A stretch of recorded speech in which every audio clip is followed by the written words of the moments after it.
That is how she learns to behave. Those words made my blood run cold. It has been 3 years since that scene, and I can still hear the echo of that applause. The applause of a mother watching her son beat my daughter. My name is Elena Vance. I am 57 years old. I am a family law attorney specializing in domestic violence cases. I have spent 32 years defending women who could not defend themselves.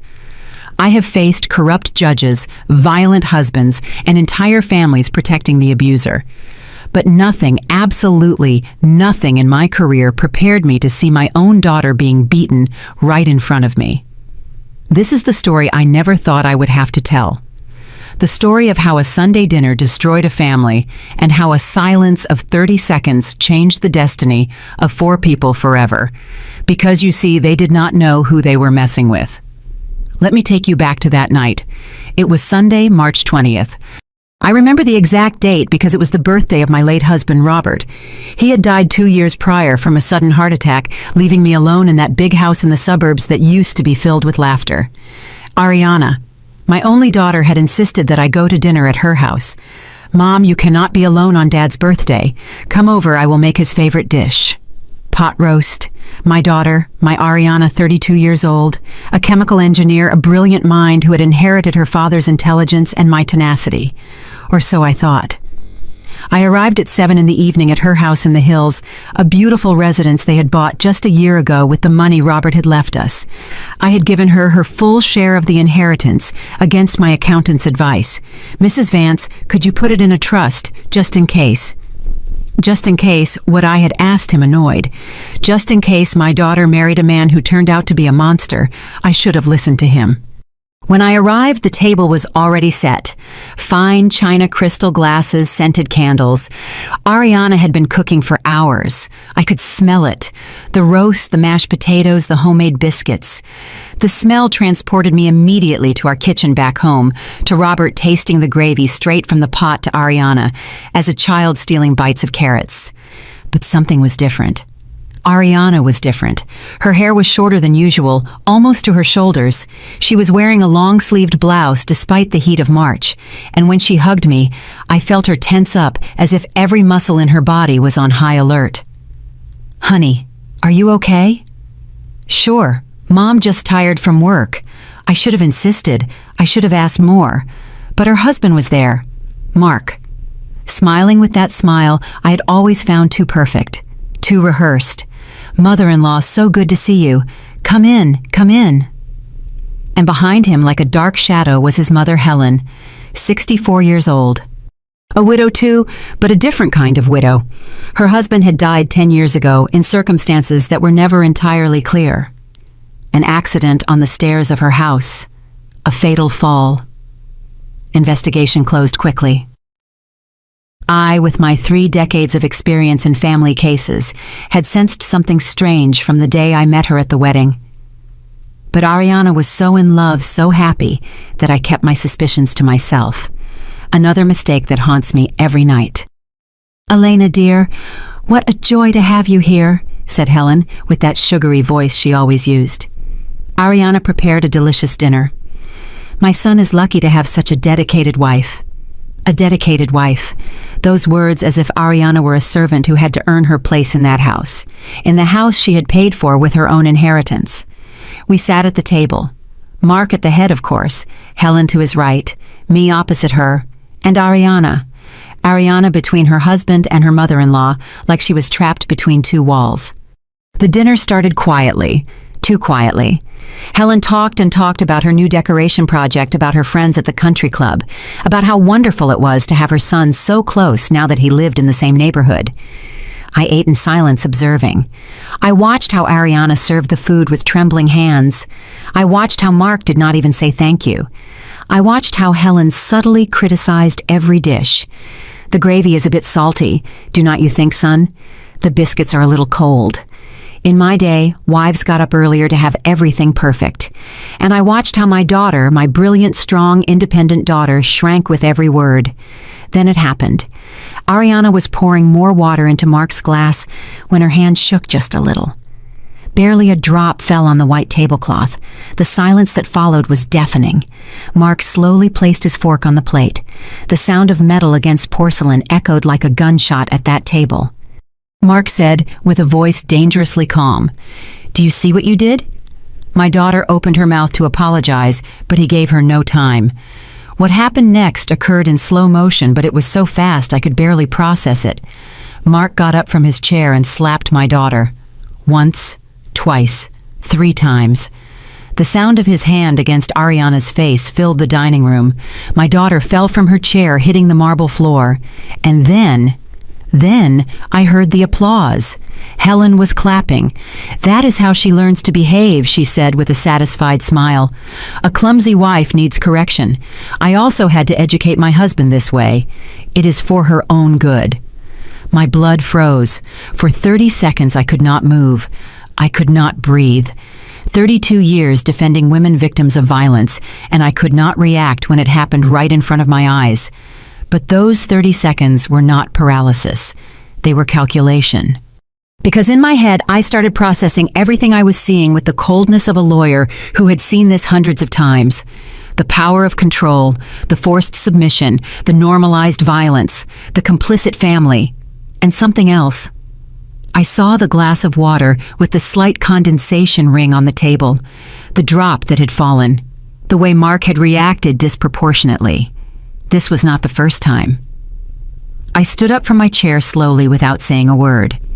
Mark looked at me with that arrogant smile, waiting for me to scream, to make a scene, to get hysterical like him. Probably what he expected emotional women to do. But I did not scream. I took my phone out of my purse. My hands did not shake. Not once. And I dialed a number I had on speed dial for 20 years. "Commander Miller," I said with a voice so cold I surprised even myself. "This is Elena Vance. I need an immediate response unit at 345 Palm Avenue, apartment 802. Domestic violence in progress with witnesses." I'm going to activate the recording on my phone now. And I did. I activated the recorder. I put the phone on speakerphone on the table and looked directly into Mark's eyes. "Repeat what you just did," I said. "Repeat what your mother just said. Please." "I have all night." Mark's face changed color, from arrogant red to ghostly white in 3 seconds. You cannot." "I am a lawyer, specializing in gender violence for 32 years, I said with the same cold voice. "I have prosecuted 218 men like you. I have direct contact with the special prosecutor's office, and you just beat my daughter in front of me, in front of your mother, who applauded and justified your violence, making her a legal accomplice."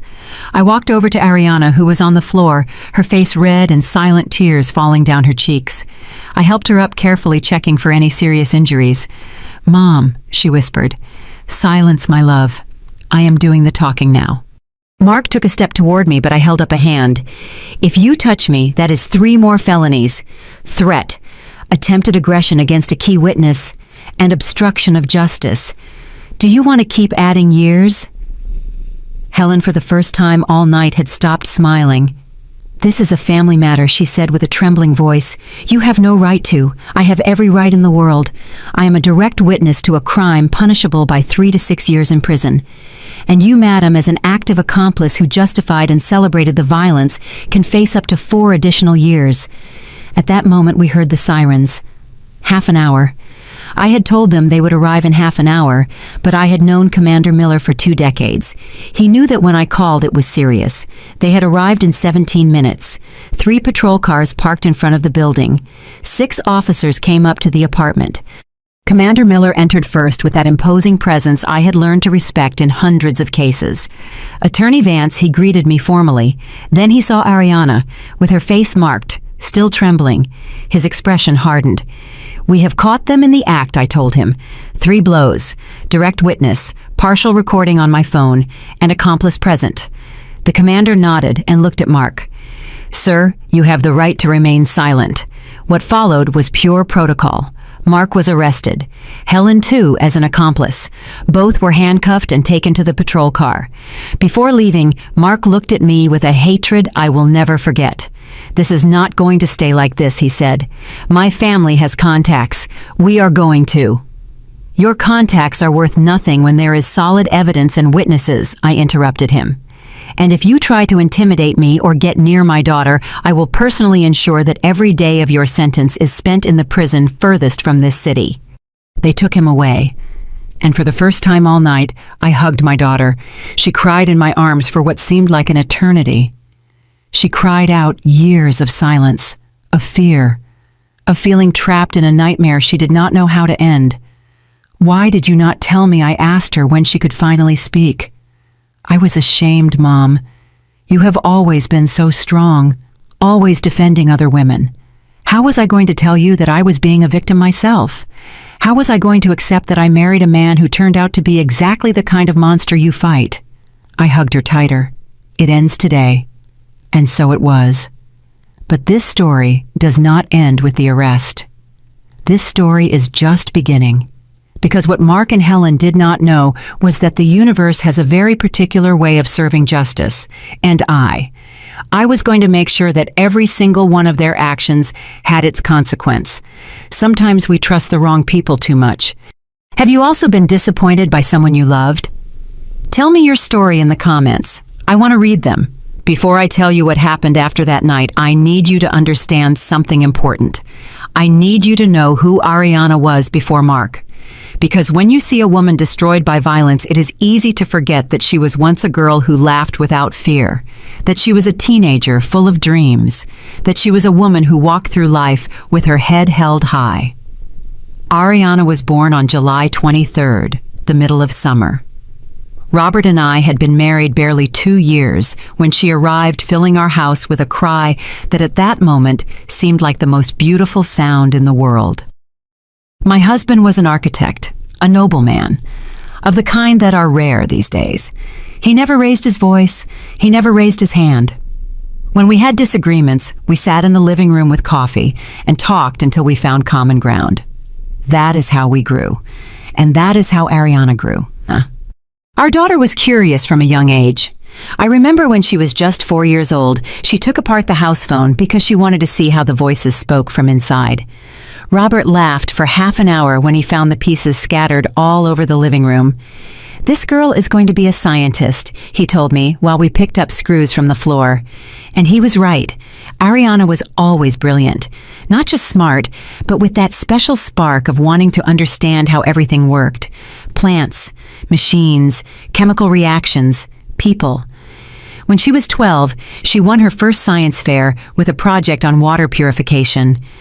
I remember her face when they gave her first place, a mixture of pride and that genuine humility she never lost. "Mommy, do you think Dad is proud? Your father has always been proud of you, my love, from the day you were born." Robert was there in the audience with eyes shining with held-back tears. That night, the three of us went to dinner at Ariana's favorite restaurant, a small place downtown that made the best Swiss enchiladas in the whole district. To our scientist, toasted Robert, raising his glass of iced tea. To our family, I said. To being together added Ariana with that smile that lit up any room. Together. That word was like an anchor for us. We did not have much money in those years. Robert's career was just taking off, and I was still building my reputation as a lawyer. But we had something more valuable. We had each other. Sundays were sacred in our house. Robert cooked roast. It was his specialty, a recipe he had inherited from his grandmother. He spent hours preparing the meat, mixing spices, adjusting the flavor of the gravy. Ariana and I were his official assistants. She measured the ingredients with scientific precision. I told the family stories my husband loved to hear. "Have I told you about the Mrs. Dominguez case?" I asked while chopping onions. "Mom, you have told us that case like 20 times, laughed Ariana. "But this time I have new details." And so we spent the afternoons. Between laughter, simmering roast, and the smell of the biscuits Robert insisted on making by hand because store-bought ones do not taste the same. Those Sundays, how I miss those Sundays. Ariana grew up fast, too fast, like all children grow when you are not paying attention. Suddenly she was 15, then 18, then she was entering university. She studied chemical engineering at State University. She was top of her class, always. Not because she was an obsessive perfectionist, but because she genuinely loved what she did. She came home excited, talking about exothermic reactions, about material balances, about industrial processes I could barely understand. "Mommy, did you know we can turn organic waste into clean energy? It is fascinating." Robert and I listened to her mesmerized, proud to have a daughter so passionate about changing the world. When she graduated with honors at 24, Robert cried throughout the ceremony. He did not bother to hide the tears. He was too happy, too proud. "That is my daughter," he told anyone sitting nearby. "That is my Ariana." After graduation, we took a photo of the three of us together.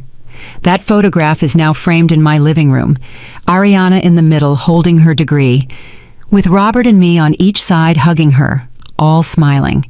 We did not know that would be one of the last complete photos we would have as a family. Ariana got a job immediately at a major pharmaceutical company.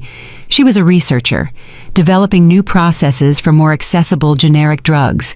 Her dream had always been to do science that helped people. "I do not want to work just for money, Mom. I want my work to mean something," and it meant something. In 2 years, she was already a project leader. She published 3 articles in international scientific journals. She traveled to conferences in Europe and the United States. She was independent, successful, happy. She lived alone in a small but cozy apartment in the city. On weekends, she went running in the park. She went out with her friends from university. She visited exhibitions and museums. And every Sunday, without fail, she came home for Dad's roast. That was our untouchable tradition. Until she met Mark. It was at an industrial engineering conference 5 years ago. He worked at a consulting firm presenting a project on process optimization. Ariana was there representing her pharmaceutical company. "Mommy, I met someone," she told me that afternoon on the phone, with an emotion in her voice I had not heard before. My heart skipped a beat, not of joy, but of that feeling every mother has when her daughter is growing up, when she is about to share her life with someone else. "Tell me." His name is Mark. He is an industrial engineer. He is smart, funny, and has incredible eyes. We talked for 3 hours after the conference. 3 hours, Mom. I did not even notice the time. I wanted to be happy. I wanted to feel that pure joy a mother should feel when her daughter falls in love for the first time. But something inside me stirred, a silent alarm that at that moment I did not know how to interpret. "When are we going to meet him? Soon. Very soon. I want Dad and you to meet him." 3 weeks later, Mark came to dinner at the house. He arrived on time, with a bottle of expensive wine and flowers for me, well-dressed, well-groomed, with that perfect smile I mentioned before. Too perfect. "Mrs. Vance, it is an honor to meet you. Ariana has told me so much about you and your work. I deeply admire what you do for women victims of violence. The right words, the right tone, the right posture." Robert shook his hand. They talked about architecture and engineering, about projects and professional perspectives. My husband seemed comfortable with him, but I watched him. I watched how he subtly interrupted Ariana when she spoke. I watched how his smile did not quite reach his eyes. I watched how, when Ariana mentioned a recent professional achievement, he quickly changed the subject to his own successes. Small details, insignificant to any normal person. But I had spent 30 years seeing patterns, and I recognized the warning signs. That night, when Mark and Ariana left, Robert found me in the kitchen washing dishes in silence. "What is wrong, love?" he asked me, knowing my silence better than anyone. "I do not know. Something does not add up. Give him time. It is the first time you see Ariana in love. It is natural to worry." Maybe he was right. Maybe I was projecting my work cases onto my personal life. Maybe I was being overprotective, but my instinct was screaming. The months followed. Ariana and Mark became inseparable. She started talking less about her work and more about him. She stopped going to the gym because Mark preferred they spend that time together. She stopped going out with her friends on Fridays because he wanted it to be their special night. "Mommy, I am happy, really happy. I wanted to believe her. God knows I wanted to believe her." Then we met Helen. It was 6 months later at a family lunch Mark organized. His mother had just moved to the city, according to what she told us, to be closer to her son. "He is all I have since my husband died," she explained with that sweet voice I later learned to detest. Helen was different from anyone I had met, elegant in appearance, but with an energy that occupied the entire space. She talked nonstop, always directing the conversation towards Mark, towards how wonderful he was, towards how much she had suffered to raise him alone after her husband's death. "It was a terrible accident," she said with dramatically moist eyes. "He fell down the stairs. I never got over that loss." But her body language did not match her words. There was no real pain in her expression, only performance, and the way she looked at Ariana, like evaluating, like measuring, like deciding if my daughter was good enough for her son. After that lunch, Robert and I talked until dawn. "That woman gives me a bad vibe," I said. "Me too. But Elena Ariana is an adult. We cannot." I know, but something is wrong. I can feel it." Robert hugged me that night as he had done thousands of times in our marriage. "If something is wrong, Ariana will see it. We raised her to be smart, to be strong. Let's trust her." And I trusted. That was my mistake. A year later, Mark proposed to Ariana, an elaborate proposal at a lake house with rose petals and violinists. She said yes, crying with happiness. When she told us, I hugged my daughter and told her I was happy for her, and part of me was. The other part, the experienced lawyer, was screaming in silence. The wedding was beautiful. 200 guests in a garden in wine country. Ariana was radiant in her white dress. Like all brides, Robert walked her down the aisle. I remember he looked at me before giving her away, and in his eyes I saw the same worry I felt. But it was too late. We had already said yes. We had already given our blessing. The first months of marriage seemed normal. Ariana kept coming home on Sundays, although now with Mark. We kept making roast. Although conversations no longer flowed with the same naturalness, Mark always had an opinion on everything. He always corrected some detail of Ariana's stories. He always diverted attention to himself. And Ariana started talking less. Then, Robert died. It was sudden. A massive heart attack while he slept. He went in peace, without pain, but he went too soon. 62 years old. We still had so many years ahead, so many more Sundays of roast, so many stories to create, so many grandchildren to meet. But he was gone. And with him went the balance of our family. The funeral was a whirlwind of pain. Ariana cried in my arms like she hadn't cried since she was a child. Mark was there, correct and appropriate, but distant, as if fulfilling a social duty rather than comforting his wife. Helen, for her part, spent the entire funeral comparing Robert's death to her own husband's death. "I know exactly how you feel, Elena. I also lost the love of my life. Although I must say, my loss was more traumatic because it was violent. Even in my pain, I recognized the manipulation. But I was too broken to confront it. The weeks after the funeral were the darkest of my life. The house felt empty, full of ghosts of a life that no longer existed. Robert's coffee mug still on the kitchen counter, his robe hanging in the bathroom, his architecture books in the study. Ariana came every day. She stayed with me. She made me food I could not eat. She forced me to shower, to get out of bed. "Mom, you have to keep going. Dad would want you to keep going." And she was right, but going on without Robert was like breathing without air. It was during those months that Mark began to change. Or maybe he didn't change. Maybe he showed who he had always been. He started suggesting that Ariana shouldn't come to visit me so much. "Your mother is fine. She has to learn to be independent." He started criticizing her work, her clothes, her schedule. "Why do you get home so late from the office? What are you really doing?" And Ariana, devastated by the loss of her father, vulnerable and seeking stability, began to give in. She stopped coming so often. She stopped telling me so much. She stopped being the woman she had been. I noticed it in phone calls, in how her voice had lost that brightness, in how she always spoke in whispers, as if someone were listening. "Honey, are you okay?" "Yes, Mom, I'm just tired from work." The same answer, over and over again. And I sunk in my own grief. I did not insist enough. Another mistake I carry. 6 months after Robert's death, the inheritance arrived. Robert had been a successful architect. He had invested well.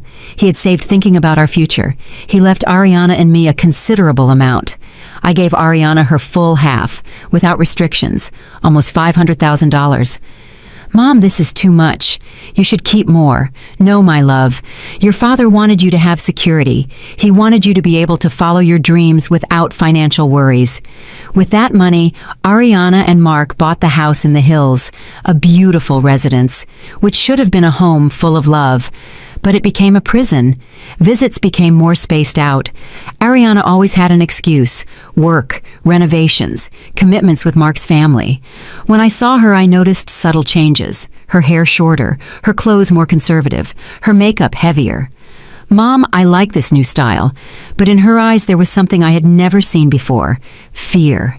And I, blinded by my own pain, by my own grief, I did not recognize it until that night, that damn night of March 20th, the night that changed everything.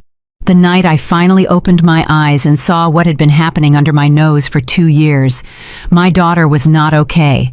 My daughter had not been okay for a long time, and I had been too lost in my own sadness to realize. But that night, when I saw those 3 blows, when I heard that applause, when I felt my blood freeze, that night I recovered my purpose. That night I remembered who I was: Elena Vance, lawyer, fighter, mother, and nobody, absolutely nobody, was going to touch my daughter without consequences. As I tell all this, I think about where you might be listening to me. Write the name of your city in the comments. The first fracture was not a blow. It was something much more subtle, much more dangerous. It was a word. Let me explain. After that night of March 20th, when Mark and Helen were arrested, Ariana stayed with me at my house. I did not want her to go back to that residence in the hills. Not that night. I needed to have her close, make sure she was safe. I took her to her old room, the one we had kept exactly as she left it when she moved out. Her single bed with the sky blue quilt she herself had chosen at 15. Her diplomas and awards still hanging on the wall.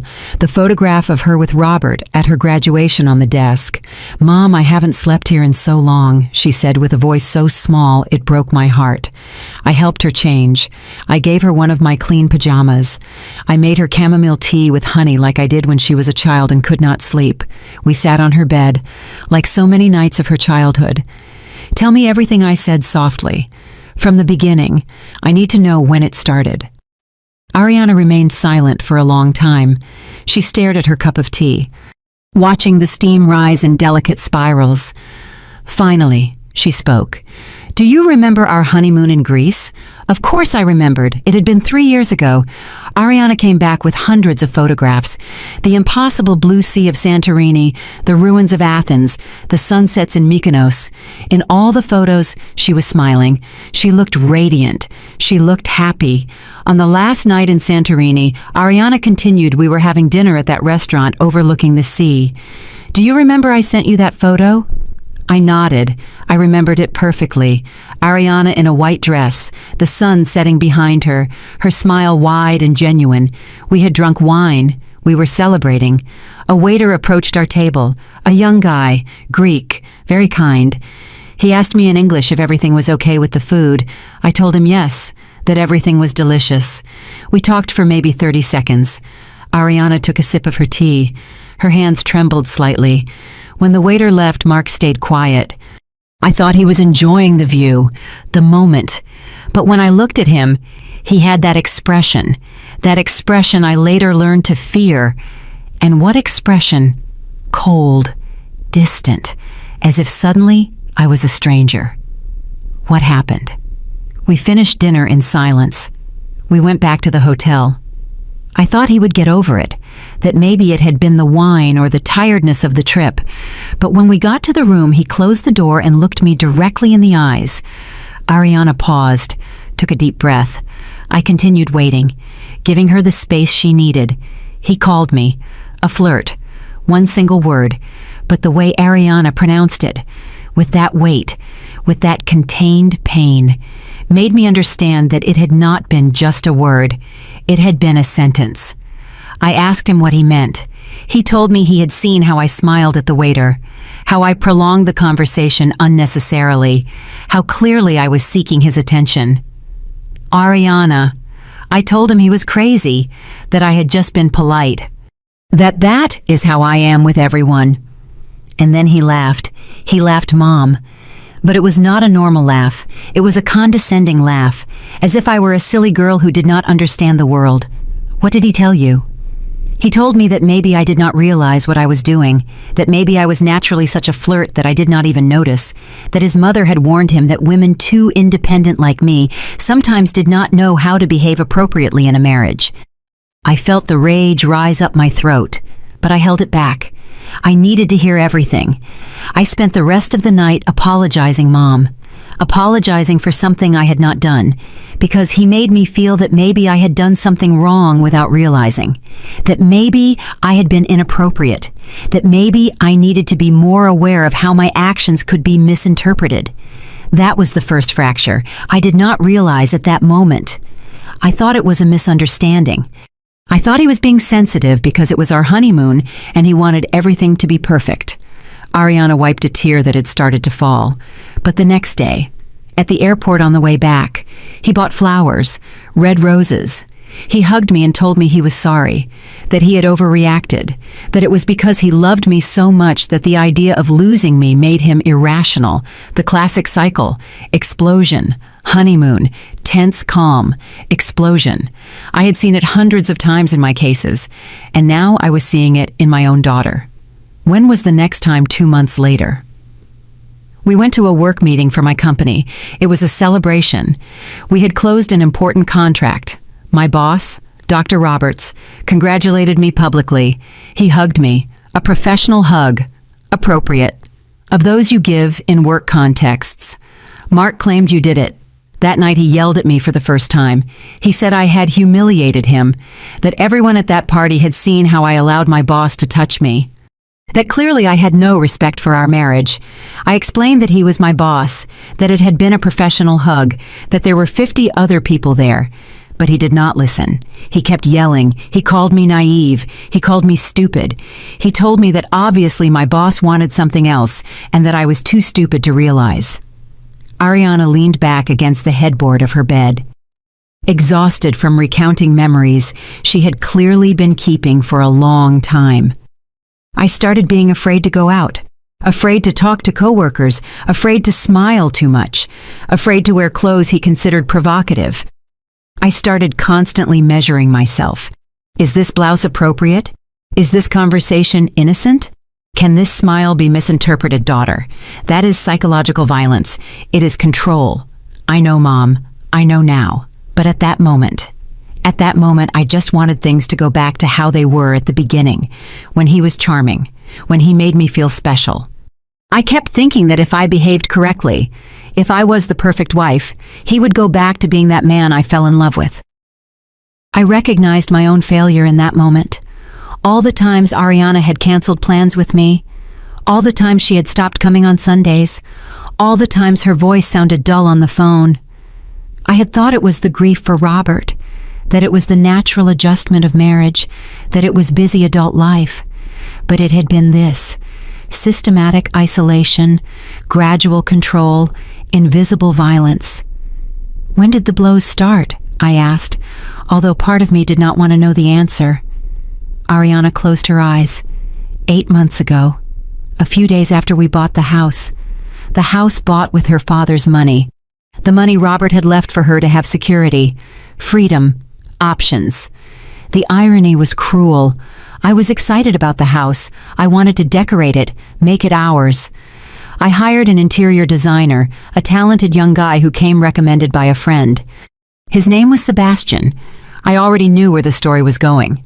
Sebastian came often, taking measurements, showing me color options, furniture. He was professional, always. But Mark didn't like it. He said he spent too much time in our house, that clearly he had intentions. I told him he was gay, Mom. Sebastian was openly gay. He was engaged to his partner. I showed him his Instagram profile where he was clearly seen with his boyfriend. But Mark didn't care. He said he could be bisexual, that he could be lying, that I was too trusting. He forbade me to continue working with Sebastian. I had to fire him, invent an excuse. Sebastian felt terrible. He thought he had done something inappropriate. I had to lie to him. And it was there when we had the worst argument up to that moment.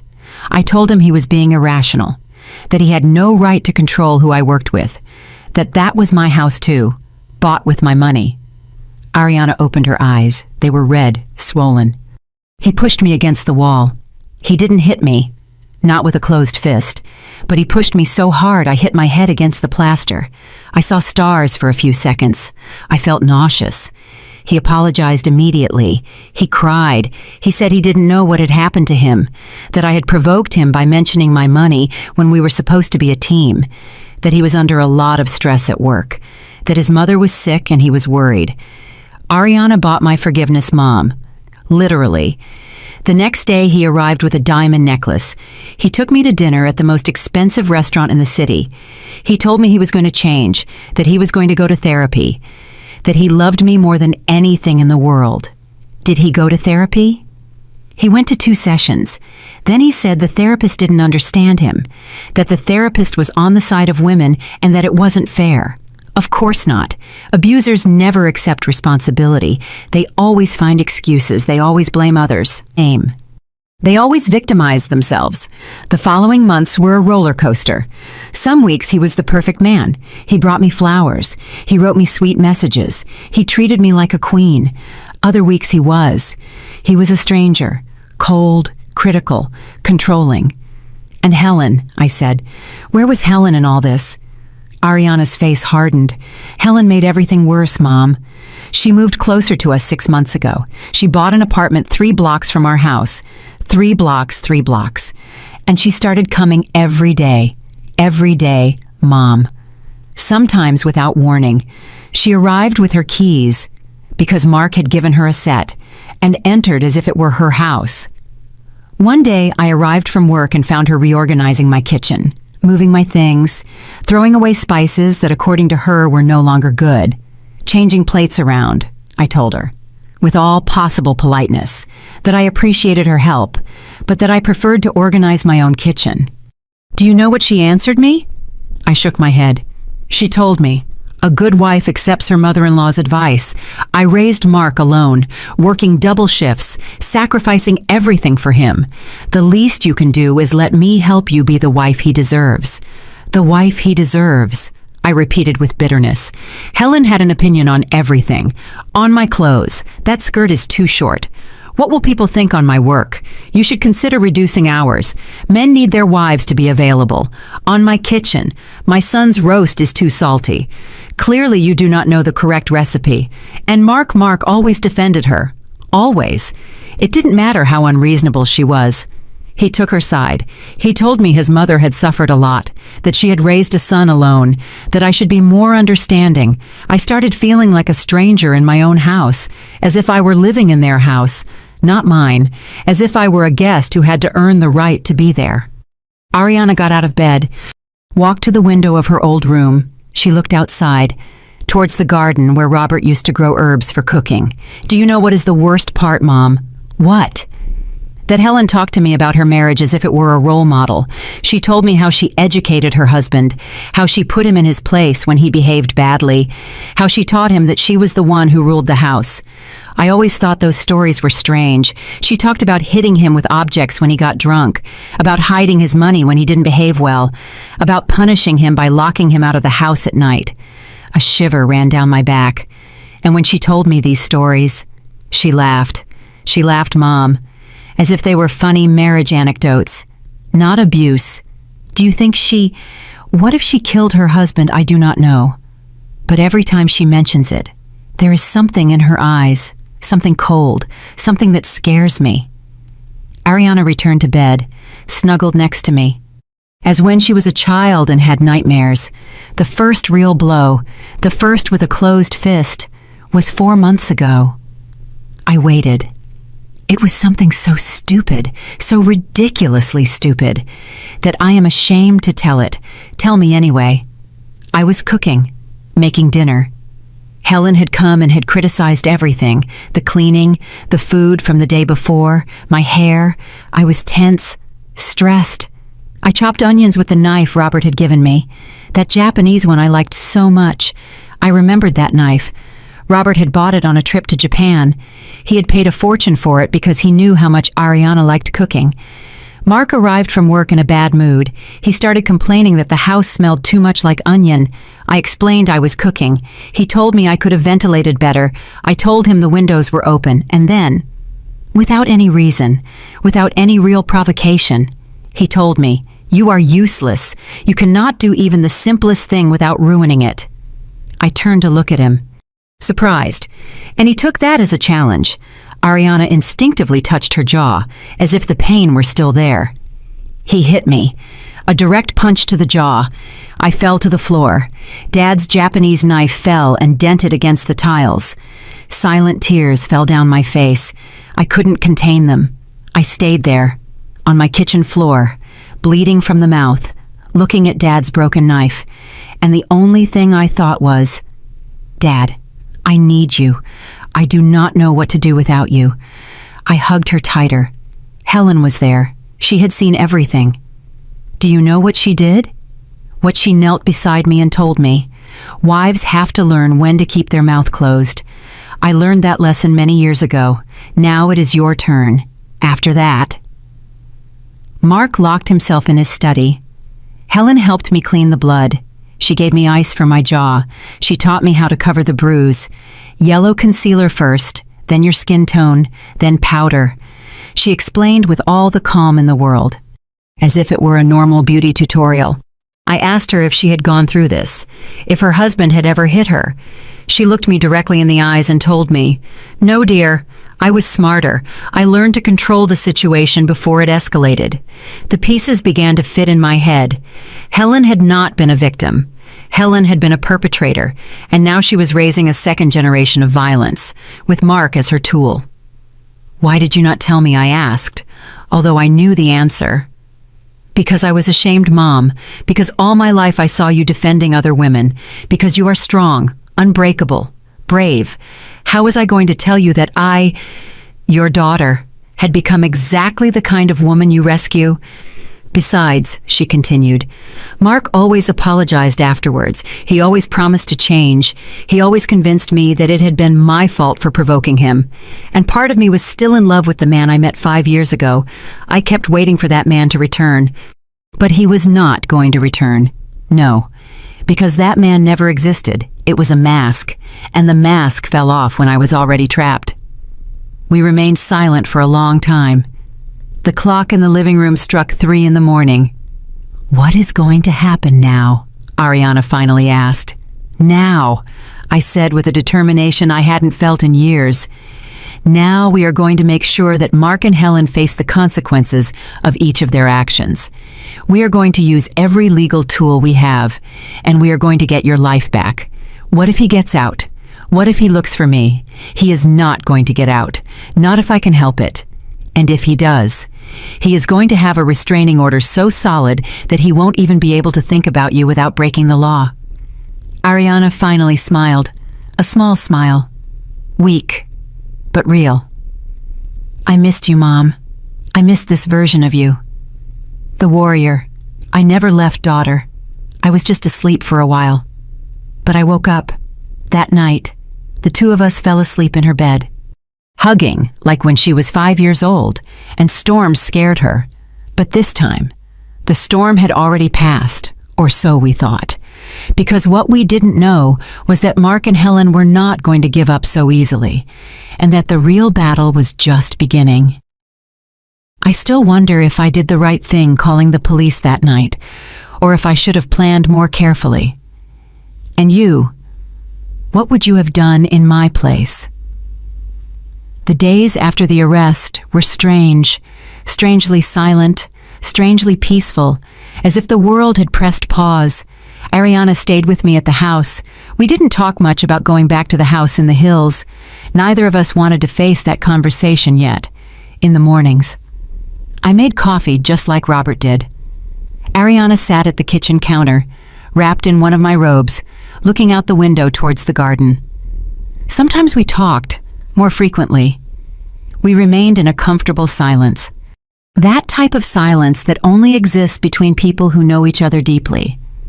It was the fourth day after the arrest when the first call came. I was in my study, reviewing documents to prepare the formal case against Mark and Helen, when my phone rang. Unknown number. I usually do not answer unknown numbers, but something made me press the green button. Attorney Vance. It was a woman's voice, older, refined, with that tone of authority that comes from years of privilege. Yes, who is speaking? My name is Christine Davis. I am a close friend of Helen. Of course she was. How can I help you? Rather, I can help you. Attorney, I understand there was a misunderstanding between your daughter and my dear friend Mark. A misunderstanding. She called 3 blows to the face a misunderstanding. Mrs. Davis, with all due respect, there was no misunderstanding. There was an act of domestic violence that I witnessed directly and that is documented by the authorities. Oh, attorney, please. You are a woman of the world. You know how young marriages are. There are fights. There are tensions. That does not mean you should destroy the life of a successful man for a moment of what. I interrupted her. My voice sounded colder than I intended. A moment of what exactly? Silence on the other end. What she tried to say continued with a more cautious tone. It is just that Helen has told me a lot about her son. He is a good man, hardworking, devoted. And your daughter, well, Helen mentions that Ariana can be somewhat challenging. There it was. The narrative I knew was coming. The victim provoked the abuser. The victim deserved it. The victim is the real problem. Mrs. Davis, I am going to be very clear. I have no interest in discussing my daughter's character with you or anyone else. My daughter was a victim of violence, period, and both Mark and Helen are going to face the full legal consequences of their actions. That would be very unfortunate, she said. And now her voice had a threatening nuance. Mark comes from a very well-connected family. His uncle is a magistrate in the Superior Court. His cousin works in the Attorney General's office. It would be a shame if this matter became complicated for you and your legal practice. A veiled threat. How predictable. Mrs. Davis, I have been in this profession for 32 years. I have faced threats from narcos, from corrupt politicians, from powerful businessmen. If you think I am going to back down because Mark's uncle is a magistrate, you clearly do not know who you are talking to. Besides, I continued, every word of this conversation is being recorded, as is my legal right. And any attempt at intimidation or interference with an active case constitutes obstruction of justice. Do you wish to continue? She hung up immediately. I sighed and saved the recording in 3 different locations: my phone, my computer, and the cloud. 32 years had taught me to document absolutely everything. Ariana appeared in the study doorway. Who was it? I told her about the call. I saw her face pale. Mom. Christine Davis is one of the most influential women in the neighborhood. If she is on Helen's side, it does not matter whose side she is on. Justice does not work by social connections. But even as I said those words, I knew they were not completely true. Justice should work like that. But in reality, connections mattered. Power mattered. Money mattered. And Mark, apparently, had more connections than I had anticipated. The second call came that same afternoon. This time it was my assistant at the firm. Lucy. She sounded nervous. Attorney, I need to tell you something. A man arrived an hour ago. He said he was Mark's lawyer. He left this. She sent me a photo by WhatsApp. It was a lawsuit. A lawsuit for defamation, false accusation, and moral damages. Against me. Against Ariana. They were asking for $2 million in compensation. He also left something else. Lucy continued, a temporary court order suspending the restraining order against Mr. Mark, signed by Magistrate Henry, his uncle. Of course, how is it possible? I asked, although I already knew the answer. Favors, calls between friends, the system working for whoever had the right connections. It is not legal, I said. I am going to appeal immediately. Lucy, yes. Contact Magistrate Hernandez. She owes me a favor. I need her to review this case personally. I will do it." I hung up and stared at the lawsuit on my phone. $2 million, an amount designed to intimidate, to scare, to make people give up. But I was not people. Ariana entered the study again. She had heard part of the conversation. "Mom, this is getting out of control. Maybe we should what?" I looked directly at her, back down. "Let him get away with it. Allow him to continue hitting you because he has a magistrate uncle." "No." "But $2 million, Mom. That could ruin us." They are not going to win that lawsuit. It is an intimidation tactic, pure and simple. But I saw the fear in Ariana's eyes. And for the first time, I saw something else. Doubt. "Daughter, look at me." She did, although with effort. "Are you thinking about going back to him?" Silence. "Ariana, answer me." "I do not know," she whispered. "I do not know, Mom. All this is too much. The calls, the lawsuits, the threats. And Mark has been writing to me." My blood froze for the second time that week. What he writes to me from his lawyer's phone, long messages. He says he is sorry, that he is in therapy, that he finally understood what he did wrong, that Helen is also receiving psychological help, that if I give him one more chance, he is going to prove he can change. Ariana, I know what you are going to say. I know it is manipulation. I know he is probably lying. But Mom, her eyes filled with tears. What if this time it is true? What if he really is going to change? We were married 3 years. That has to mean something.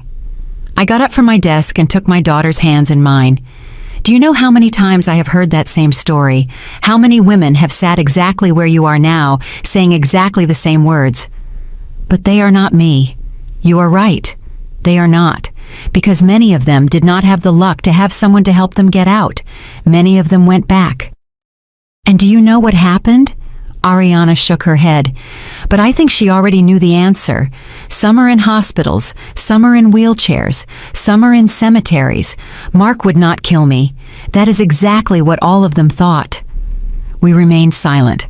I could see the internal battle on my daughter's face, the rational part fighting against the emotional part, the part that knew the truth against the part that still wanted to believe in the fairy tale. Let me show you something, I said. I took her to my home office, opened my computer and showed her statistics. Cold, hard, undeniable numbers. 70% of women who return to their abuser after the first serious incident suffer more severe violence. 43% end up in the hospital within the first year. And look at this number. I pointed to a figure in red on the screen. 1-200 women died last year from partner violence. 1-200. Each of them believed their partner was going to change. Each of them thought it was different. Ariana looked at the screen with glassy eyes. But I also have other numbers. I continued. Women who got out, women who reported, women who rebuilt their lives. 87% report better quality of life 2 years later. 93% say it was the best decision of their life. And the other 7%, some cases went back before we could help them completely. Some faced economic difficulties, but none. Ariana died. My daughter let herself fall onto the sofa in my office. You just do not understand, Mom. It is not just physical fear. It is everything. The house we bought together, the plans we had, the friends we made as a couple, the family we were going to build. If I leave him, I lose all that. No, I said firmly. If you leave him, you gain your life. Everything else is replaceable. Your life is not. But I feel so guilty, as if I were exaggerating, as if 3 blows were not enough reason to destroy a marriage. And there it was, the denial, the minimization, the syndrome I had seen in hundreds of cases. Ariana, look at me well. 3 blows. That is 3 blows too many. There is no acceptable number of times someone can hit you. 0 is the correct number. 0. But what will people think? My friends, my colleagues, his family. Do you care more about what strangers think than your own safety? It is not that. It is just that it is complicated. No daughter. It is simple. He hit you. He is the guilty one. You are the victim. There are no nuances there. Ariana stayed quiet for a long moment. Can I at least read the messages? Can I at least hear what he has to say? Every fiber of my being wanted to say no, wanted to forbid her to have any contact with Mark. But I also knew that if I pressured her too much, I could push her away. Okay, I said carefully, but with conditions. 1. I read the messages with you. 2. You do not respond without consulting me first. 3. We document everything in case we need to use it legally. Deal. She nodded. That night, sitting in her room. Ariana opened her phone and showed me the messages. There were dozens, all from different numbers. The first said, Ariana, my love, you do not know how sorry I am. I am destroyed. These days in custody have given me time to think, to really see what I did. I was a monster to you. I do not deserve your forgiveness, but I ask for it anyway. Please, give me a chance to show you I can change. I love you more than my own life. Classic. Self-flagellation followed by declaration of love. The second. I spoke to a psychologist here. He diagnosed me with impulse control disorder related to childhood trauma. I finally understand where my violence comes from. My mother. She hurt me a lot when I was a child. I know it is not an excuse, but it is an explanation. I am working on that. For you. For us. Now blaming his mother. Interesting twist, considering Helen had applauded when he hit Ariana. The third. I saw my lawyer filed a lawsuit against you and your mom. Please. Believe me, I did not want that. It was my family's decision. I just want to resolve this in private, as a couple. Tell them to withdraw the lawsuit. Just give me the chance to talk to you. Face to face, without lawyers, without your mom interfering. There was the real objective. Isolate her from me. Talk in private, where he could manipulate her without witnesses. Do you see the pattern I asked Ariana? Which one first message? He victimizes himself. Second, he blames others for his behavior. Third, he tries to separate you from your support system. This is the manipulator's manual. Chapter 1. But Mom, what if he really is getting help? What if he really wants to change? If he really wanted to change, he would respect the legal process. He would respect your space. He would not be pressuring you to talk in private. He would not be using lawyers to intimidate us while writing you love messages. Ariana knew I was right. I could see it on her face, but I could also see that part of her still wanted to believe in the fantasy. The following days were difficult. Ariana oscillated between moments of clarity and moments of doubt. Some days she was furious with Mark, determined to move forward. Other days she stared at her phone for hours, rereading messages, questioning every decision. I tried to give her space while keeping her safe. It was a delicate balance. One afternoon I found her in the garden, standing in front of the small herb garden Robert had cultivated. The rosemary had grown wild. The thyme had spread all over the flower bed. The mint threatened to invade everything. Dad hated seeing the plants neglected. She said without turning around. I stood beside her. Your father would want you alive and safe. That is all that would matter to him. Sometimes I wish he were still here. He always knew what to say, always knew how to make everything seem simple. Your father was wise, but even he would have struggled with this, not because he didn't know the right answer, but because you were his daughter. And when you love someone, you want them to make their own decisions, even when you know they might be the wrong ones. Ariana turned to look at me. Do you think I am making the wrong decision by doubting I think it is natural to doubt? You were with him 3 years. You built a life with him. You cannot just turn off those feelings like a switch. But what I ask is that you do not confuse the love you felt for him with the danger he represents now. What is the difference? True love makes you feel safe. True love lifts you up. It does not destroy you. What Mark offered you was not love. It was control disguised as love. Ariana nodded slowly. Do you know what is the hardest part? She asked. What accepting that I spent 3 years in love with a lie, that the man I met never existed, that everything was an act designed to trap me. It was not your fault. Daughter, I know in my head, but my heart still does not accept it.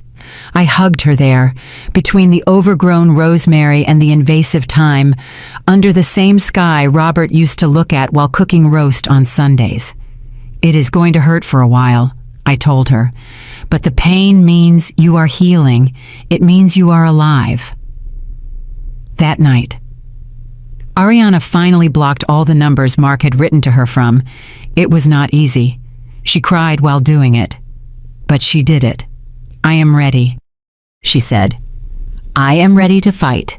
Then we are going to fight." And so we did. The next day, I counterattacked legally. I filed a formal appeal against the suspension of the restraining order. I documented every threat, every call, every message. I contacted Magistrate Hernandez, who reviewed the case and confirmed that her colleague's order had been inappropriate. The restraining order was reinstated, with even stricter terms.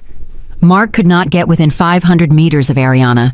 He could not contact her directly or indirectly. He could not send third parties to talk to her. Any violation would mean immediate arrest. As I tell all this, I think about where you might be listening to me. Write the name of your city in the comments. I also filed a countersuit for aggravated domestic violence, threats, and psychological damage. I asked not for $2, but for $8 million in compensation for Ariana. Not because we needed the money, but to send a message. They were not going to intimidate us. They were not going to scare us. They were not going to beat us.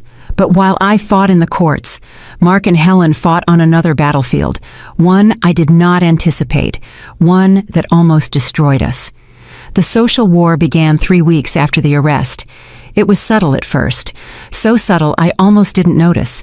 Ariana had started going out of the house more. Small steps. She went to the supermarket. She went to her beauty salon. She was trying to recover some normality while we waited for court hearings. She returned from the salon one afternoon with a pale face. "What happened?" I asked immediately. "Olga," she said. Olga was her stylist for 5 years, a cheerful woman who always had stories to tell. Olga behaved strangely, cold, distant. She barely spoke to me during the entire cut. Maybe she was having a bad day.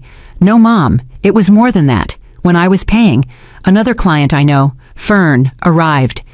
We have seen each other there dozens of times. We always say hello. But today she saw me and literally turned around.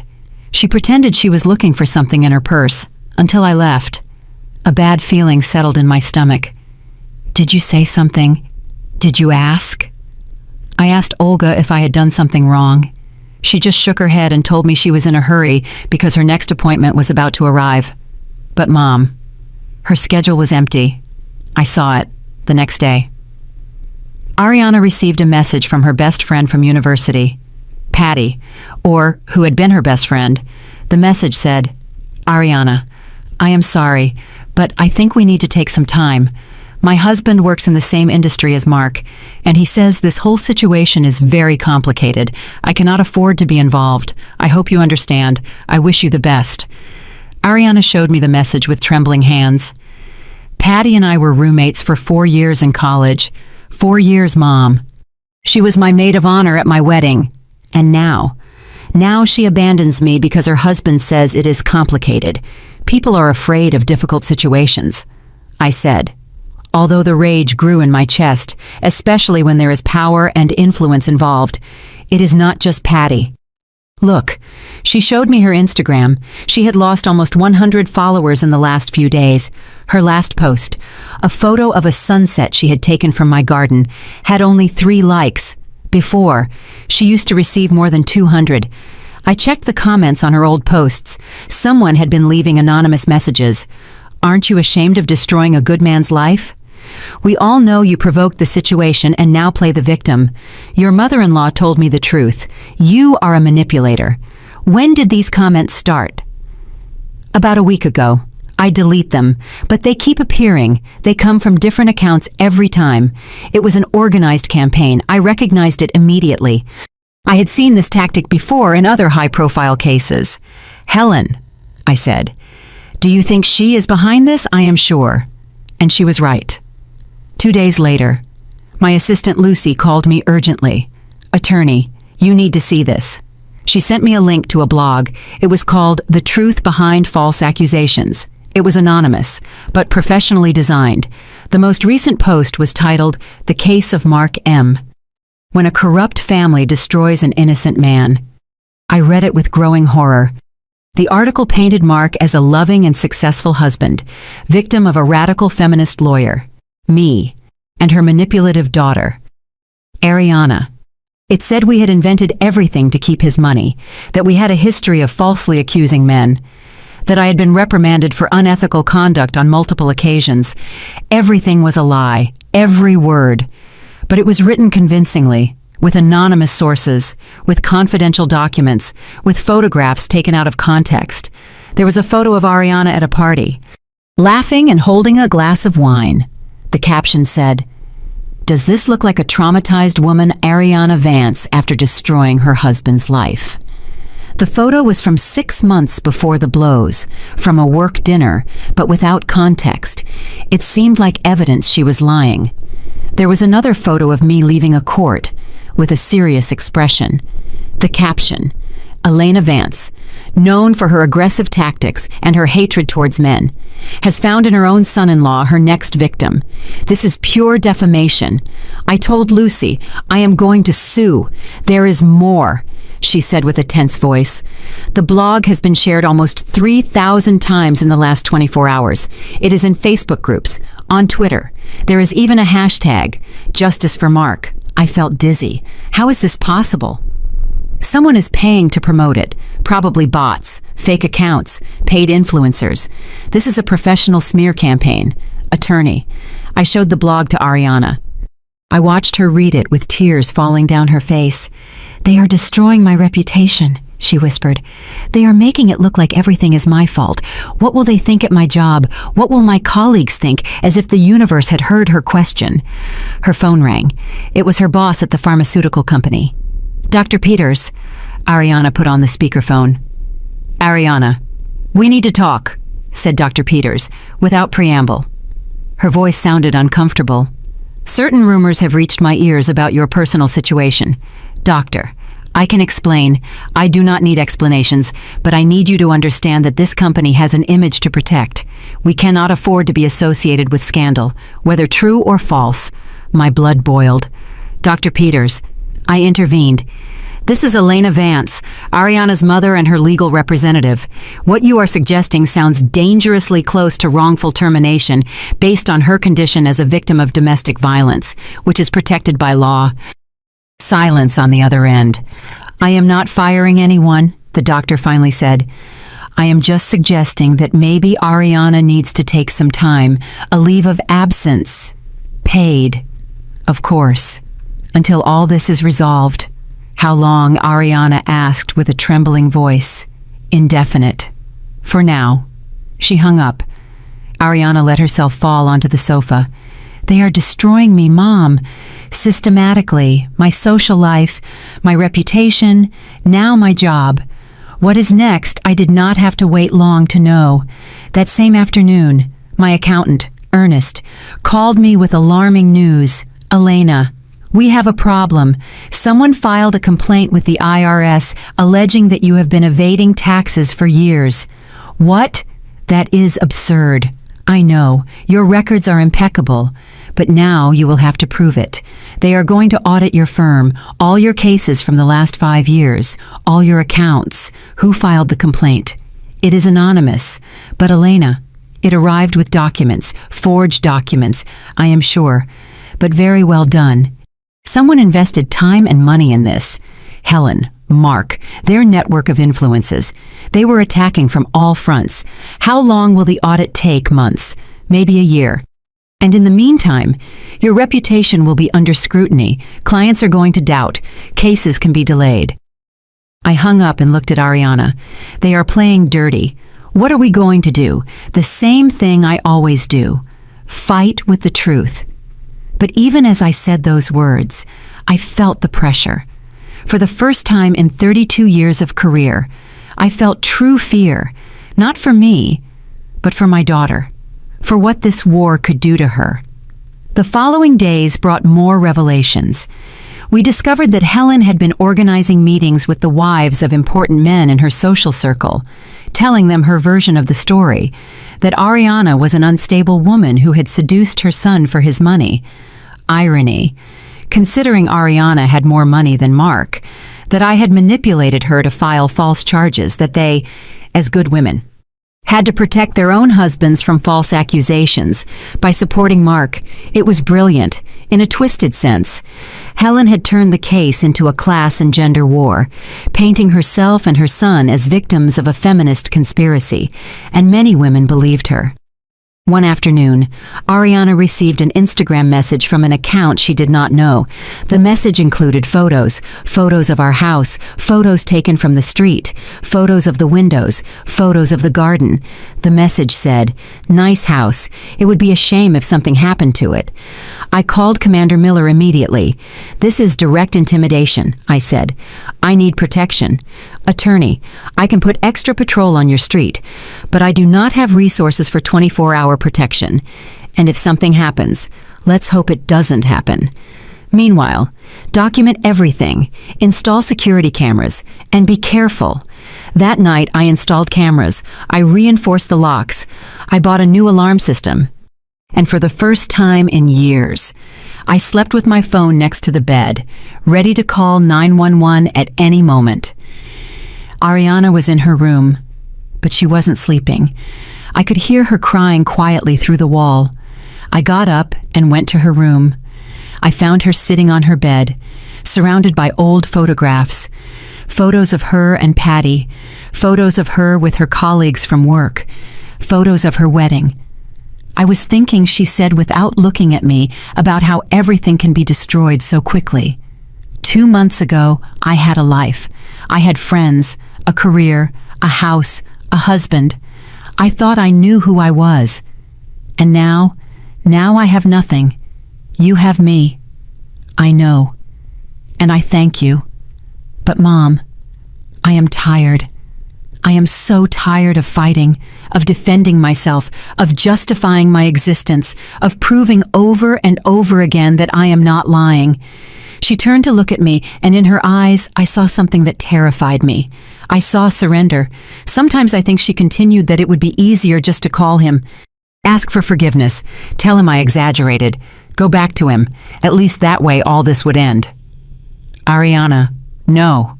Why not look at what is happening? They are destroying us. You, me, everything Dad built, your firm, your reputation, my career, everything. Is it worth it? Is it really worth 3 blows? I sat next to her and took her face in my hands, forcing her to look at me. Listen to me well. This is exactly what they want. They want you to give up. They want you to believe that you are the problem. They want you to think that abuse is preferable to the battle. But I am so tired. I know, my love. I know. But you have to understand something. This darkness you feel now, this exhaustion, this fear, it is temporary. But if you go back to him, if you give up, that will be permanent, or until he kills you. He would not kill me. You do not know that, and you cannot risk your life betting that his violence has limits, because I guarantee you, daughter, that it has none. Ariana leaned on my shoulder, like she did when she was little, and the world seemed too big for her. How did you do it, Mom? How did you fight for so many women for so many years without getting tired? I did get tired. I got tired all the time. But your father reminded me why I did it. He told me, Elena, every woman you save is someone's daughter. It is the daughter we would want someone to save, if Ariana ever needed it. I paused, feeling the weight of the irony. I never thought it would be our own daughter who needed saving. But here we are, and I swear by your father's memory that I am not going to let Mark win. I am not going to let him destroy you, even if I have to fight against his whole army of liars. And if we lose, we are not going to lose. But what if we lose? I looked her directly in the eyes. Then we will lose knowing that we fought with the truth, that we did not give up, that we did not allow fear to dictate our decisions. And that, daughter, that is already a victory in itself. We stayed there, hugging, while outside the city continued its indifferent rhythm. The next day, I received a call that would change everything. It was from Commander Miller.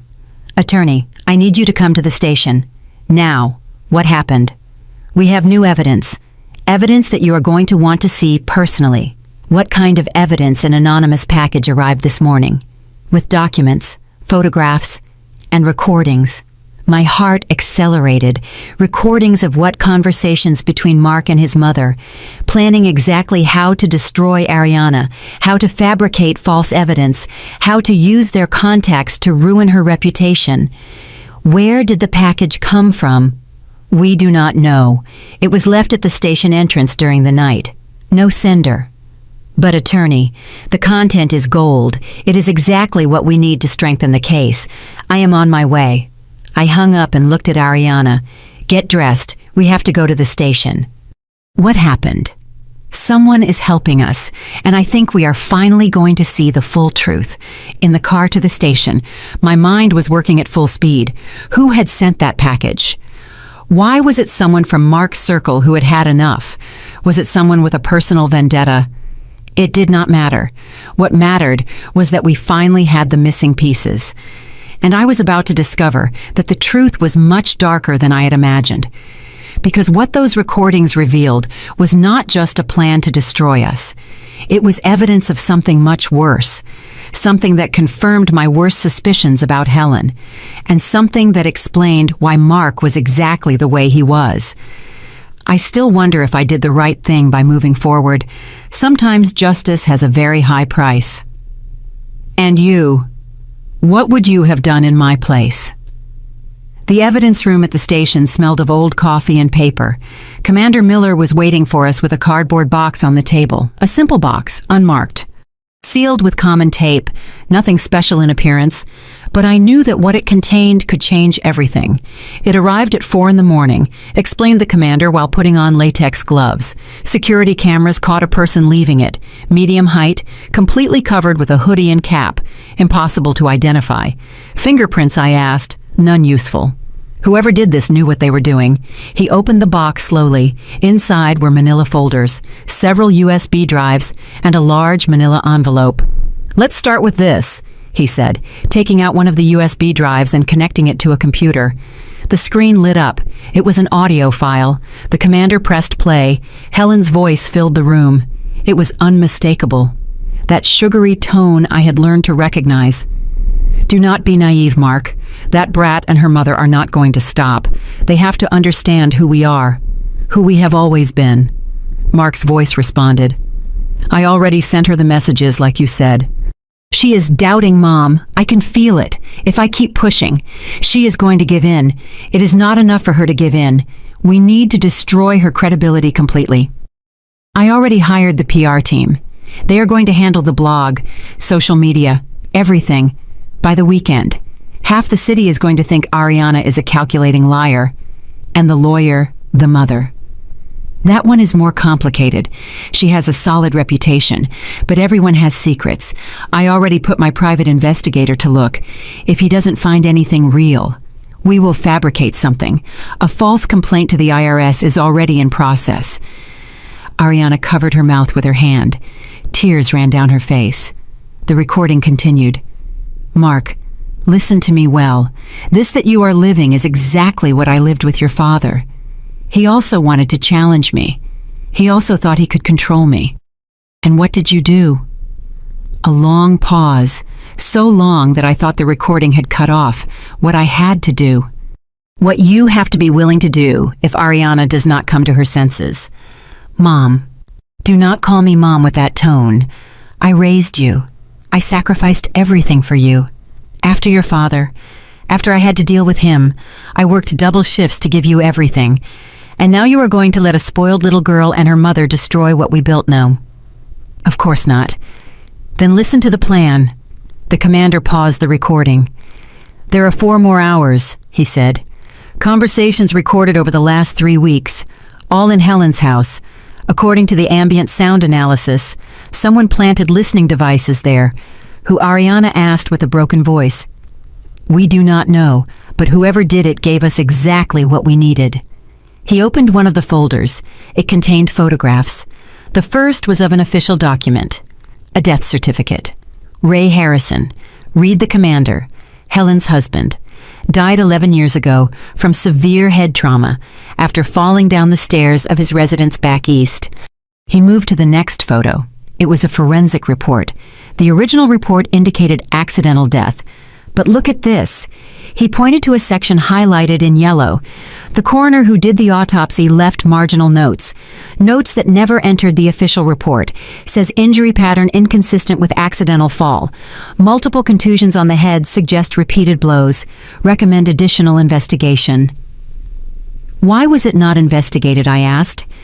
Because the case was closed quickly by the prosecutor in charge, a man named Edward Harrison, another Harrison Ray's brother, Mark's uncle. The same one who is now a judge and who tried to suspend the restraining order. The pieces fit with terrible clarity. Helen killed her husband, I said aloud, and the family covered it up. That is what the evidence suggests, confirmed the commander. But there is more. He took out another folder. It contained old photographs. One was of a young man, handsome, smiling next to a much younger Helen. Ray Harrison in 1990, explained the commander, successful engineer, came from a wealthy family. He married Helen when she was 22 and he was 30. He moved to more photographs, a sequence showing Ray in different eras. His smile was fading progressively. In the last photos, his face showed tension, exhaustion, fear. According to testimonies from neighbors at the time, the marriage was problematic. Helen was extremely controlling. There were reports of screaming, of broken objects. But in those years, no one intervened in family matters. And no one thought a woman could be the abuser, I added bitterly. Exactly. Ray's last year of life. Several acquaintances noticed changes in him. He was thinner, more nervous. He confided in a cousin that he wanted a divorce, but that Helen threatened him. She said if he left her, she would make sure he never saw his son. And nobody did anything, the cousin declared in the original investigation. But his testimony was dismissed as speculation without foundation. And after the case was closed, the cousin received threats. He stopped talking about it. Ariana looked at the photos with horror. Mark was 7 years old when his father died, she whispered. He told me he barely remembered him. He said his father was distant, cold, that his mother was the one who really took care of him, protected him. Helen rewrote history, I said. She made Mark believe his father was the bad guy, that she was the victim, the heroine. She raised him with that narrative. The commander nodded. And now Mark reproduces exactly his mother's patterns. Control, violence, manipulation. But he sees himself as the justified victim. There was another folder. This one was thinner. This, said the commander with a grave voice, is the most disturbing part. It contained medical records of Mark when he was a child, between 7 and 12 years old. Mark was taken to the emergency room 5 times. 2 broken arms, a fractured rib, multiple bruises. Every time Helen explained they were accidents, that the boy was clumsy, restless. She beat him, said Ariana with horror. She beat her own son. Social workers opened 2 investigations. Both were closed without action. The family had too much influence. So Mark not only witnessed violence, I reasoned aloud, he was a victim of it. Helen molded him from childhood. She taught him that violence is love, that control is care, that victims are guilty. The commander took out the last USB drive. This one, he said, was recorded 3 days ago. It is the most recent conversation we have. He pressed play. Helen's voice sounded different in this one, more relaxed, almost cheerful. Everything is going according to plan, son. The blog has had more than 10,000 visits. Social media is working. There are already entire groups on Facebook saying Ariana is a liar. And the best thing is that she is destroying herself, asking for time off work, isolating herself. She keeps writing to me, Mom, asking if I have communicated with her. She blocked all numbers but keeps checking if I write to her. Perfect. That means she is broken. She is doubting. Give me 2 weeks more and she is going to call you herself, begging you to forgive her. And if she doesn't, then we escalate. I have contacts at the newspaper. We can publish a story about false accusations ruining innocent men's lives. Your case is a central example. And the trial, we are going to win the trial. Your uncle is making sure the case goes to the right judge, and if for some reason it doesn't work, we can always appeal. These types of cases can last years by the time it ends. Ariana is going to be so exhausted she is going to accept any settlement. And the mother, Elena, Helen's voice hardened. That one is a different problem. She is stubborn. She is not going to give up easily. But everyone has a breaking point, Mark. Everyone. Your father thought he was invincible too. He thought he could challenge me. And look how he ended up. A cold laugh at the bottom of the stairs. Silence on the recording. Mom, did you? Did I what, son? Do you think your mother is capable of doing what is necessary to protect her family? Well, yes, I am. I always have been. And if Elena Vance does not understand that she must back down, she can also have an accident. You cannot be serious. I am completely serious. No one threatens my son. No one takes what is ours. I learned it from my own mother, who taught me that weak women are trampled, but strong women do whatever is necessary to survive. Mark, when you have children, you will understand. You would do anything to protect them. Anything. The recording ended. The silence in the room was absolute. Ariana was trembling visibly. I hugged her while the weight of what we had just heard settled on all of us. It is a confession, I said finally. A confession of murder and a direct threat against me. It is enough to reopen the investigation into Ray Harrison's death, confirmed the commander, and to add charges of serious threats against Helen. But is it admissible in court, I asked. These recordings were obtained without a warrant, without consent. That is the problem, admitted the commander. Technically, no, but we can use them as a basis to obtain legal warrants, to open official investigations, to get testimonies, and the anonymous package. Who sent it I still do not know, but whoever it is has close access to Helen, was in her house long enough to plant devices, knows her routine and wants her to pay. A family member suggested Ariana, possibly, or an employee, or someone who was a victim of Helen in the past, and finally decided to act. I stood up and walked to the room's window. Outside, the city continued its normal rhythm, people going to work, children walking to school, vendors setting up their stands. Ordinary life. While we were here, discovering that we had been fighting against something much darker than a simple case of domestic violence. We had been fighting against generations of violence, against a complete family system built on abuse, control, and cover-up. What do we do now? Ariana asked behind me. I turned to look at her. My daughter, my beautiful, brilliant daughter, who had the misfortune of falling in love with the product of this horror.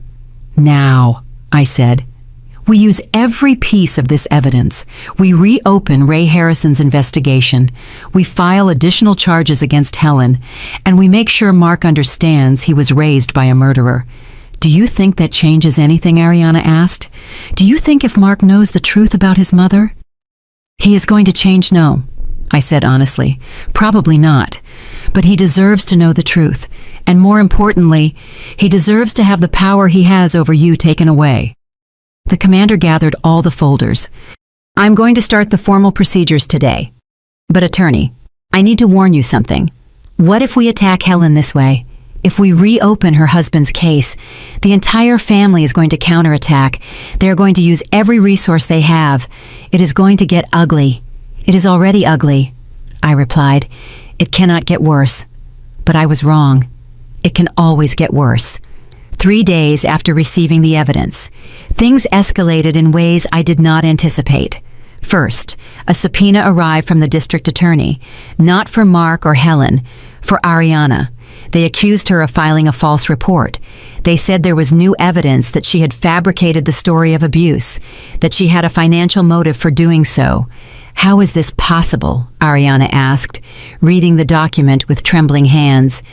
Did they not listen to the recordings? The recordings are still being officially processed, I explained. The legal system is slow, and in the meantime, they still have the power to counterattack.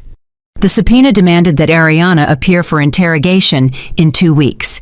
If she didn't, she could be arrested for contempt. It is an intimidation tactic, I said. They want to scare you into dropping the charges. It is working, admitted Ariana. I am terrified. Second, my firm received a visit from IRS auditors. They arrived without warning, with orders to review all my files. Lucy called me in panic. Attorney, they are taking computers, documents, everything. They say they have a warrant. Let them. I said with calm I didn't feel. Everything is in order. Let them review whatever they want. But I knew what this meant. Weeks, possibly months, without complete access to my files, cases that would be delayed, clients who would lose trust, calculated collateral damage. Third, and this was the most painful. A letter arrived. It was from the State Bar Association. A formal complaint had been filed against me, alleging unethical conduct in Ariana's case. They said I had a conflict of interest representing my own daughter, that I had used my position to exert undue pressure on the authorities. The letter indicated there would be a disciplinary hearing, depending on the result. I could face temporary suspension of my license. 32 years of impeccable career, 32 years defending what is right, and now, for defending my own daughter, my license was at risk.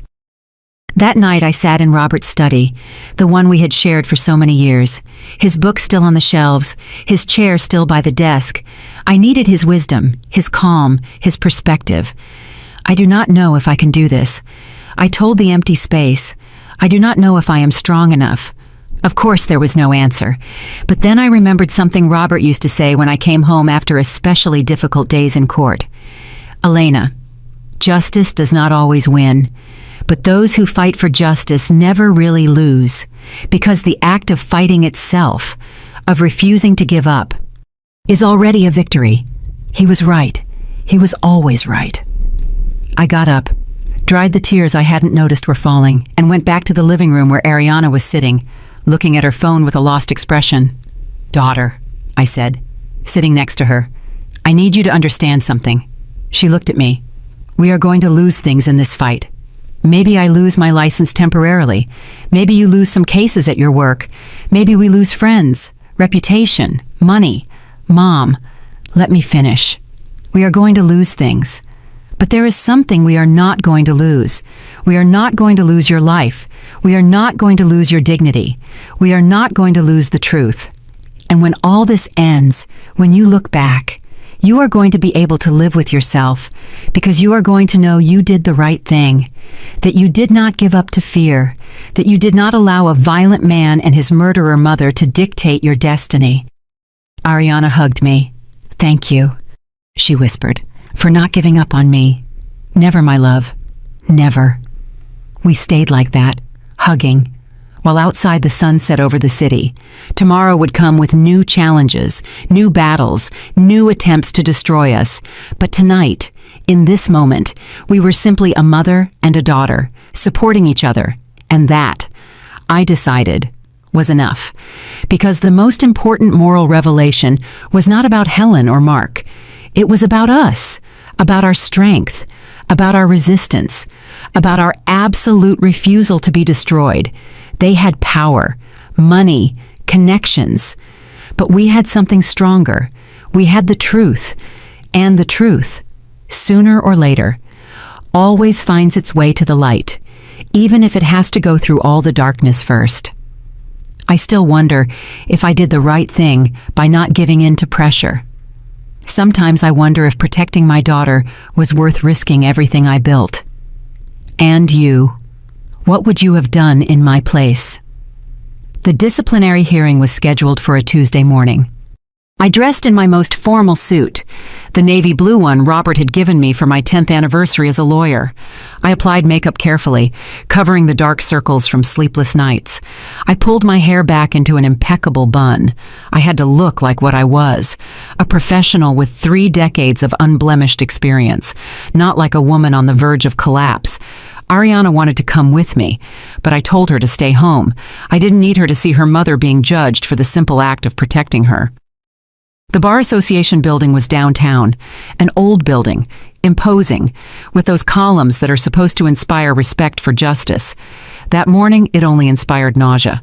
The hearing room was on the third floor. When I entered, there was a panel of 5 lawyers sitting behind a long table. 3 men, 2 women, all older than me, all with carefully neutral expressions. I recognized 2 of them, Attorney Arthur Mills, a corporate lawyer who had always looked down on those of us dedicated to family cases, and Attorney Patty Ross, who 30 years ago had been my classmate in law school. We hadn't spoken in decades.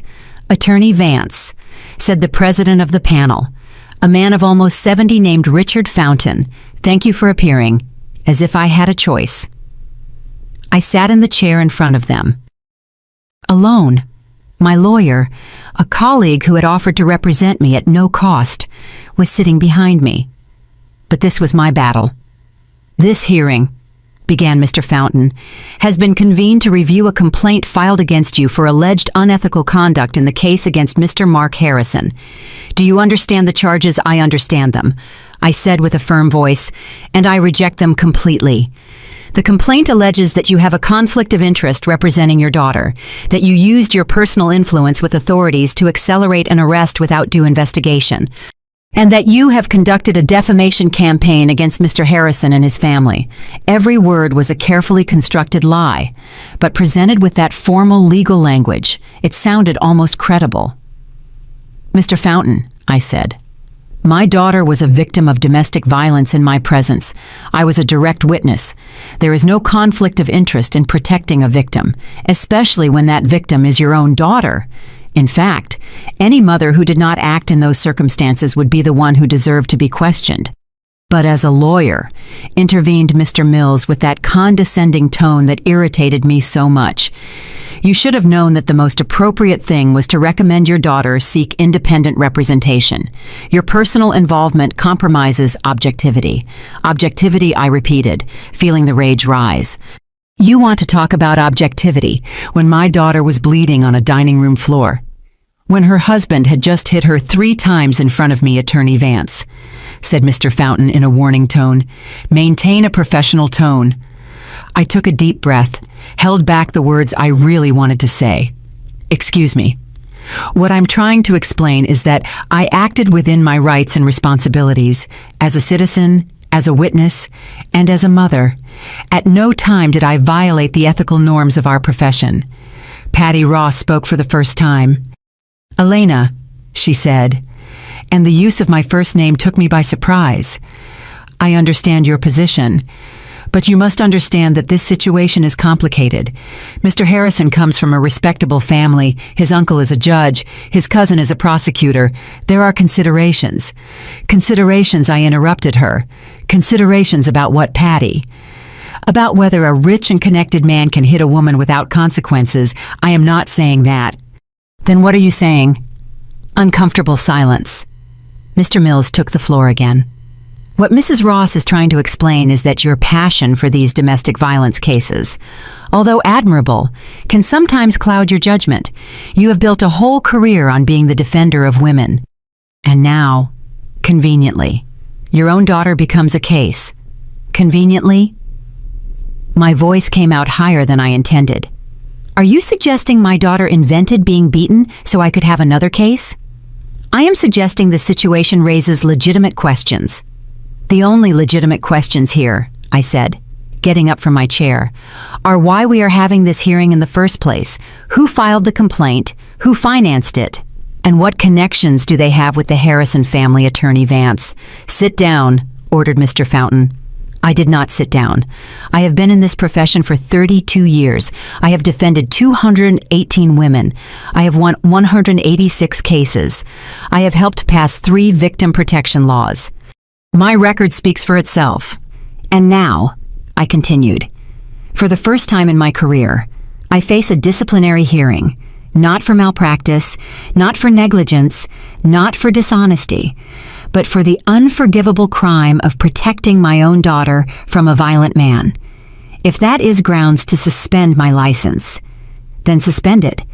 But let it be clear on the record that this panel chose to side with an abuser over a victim. with power over justice. Attorney Vance, began Mr. Fountain. I have not finished. I have evidence. Recordings. That proved that Helen Harrison, mother of the accused, admitted to murdering her own husband 11 years ago, that she explicitly threatened my life, that she orchestrated a smear campaign against my daughter and me. All that is being investigated by the corresponding authorities, said Mr. Fountain. It is not relevant to this hearing. Not relevant, I laughed without humor. It is completely relevant. Because it proves that this complaint is part of a pattern of intimidation and manipulation. And you, I looked at each of them directly, are allowing yourselves to be used. I finally sat down. My heart was beating so hard I could hear it in my ears. The panel looked at each other. There was an exchange of looks I couldn't decipher. We are going to take a 30-minute recess, announced Mr. Fountain, to deliberate. They left the room. My lawyer approached immediately. Elena, that was intense. I do not care. They needed to hear it. Yes. But attacking the panel directly. I didn't attack them. I told them the truth. I got up and went out into the hallway. I needed air. I needed space. I took out my phone and called Ariana. Mom, how is it going? Honestly, I do not know. I said what I had to say. Now it is a matter of waiting. Do you think they are going to? I do not know, daughter. But if they do, we will find another way. There is always another way. I love you, Mom. I love you too. I hung up and leaned against the hallway wall. I closed my eyes for a moment. When I opened them, someone was standing in front of me. It was an older man, maybe 80 years old, with a cane and a suit that had seen better days. Attorney Vance, he asked with a trembling voice. Yes, can I help you? No. I came to help you. I looked at him more closely. There was something familiar in his face, but I couldn't place it. Excuse me, do we know each other? Not directly, but I knew Ray Harrison. He was my first cousin. My breathing stopped. I am Albert Harrison, he continued. I was the person who testified in the original investigation into Ray's death, the person who was later threatened into silence. Did you send the package? I asked quietly. He nodded slowly. I have lived with that guilt for 11 years. I knew what Helen had done to Ray. I saw him change in those last months. I saw the fear in his eyes. And when he died, I knew it hadn't been an accident. Why didn't you say anything? Because I was afraid. Helen threatened me. She told me if I kept talking, I would have the same accident as Ray. And I was a coward. I let her get away with it. His eyes filled with tears.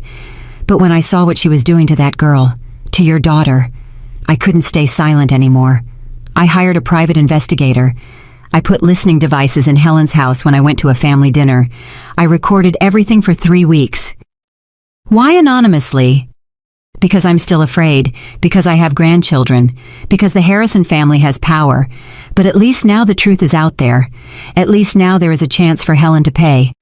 I looked at this old man, trembling with his cane, who had found the courage to do the right thing after 11 years. Thank you, I said simply. Thank you for giving Ray a voice after so long.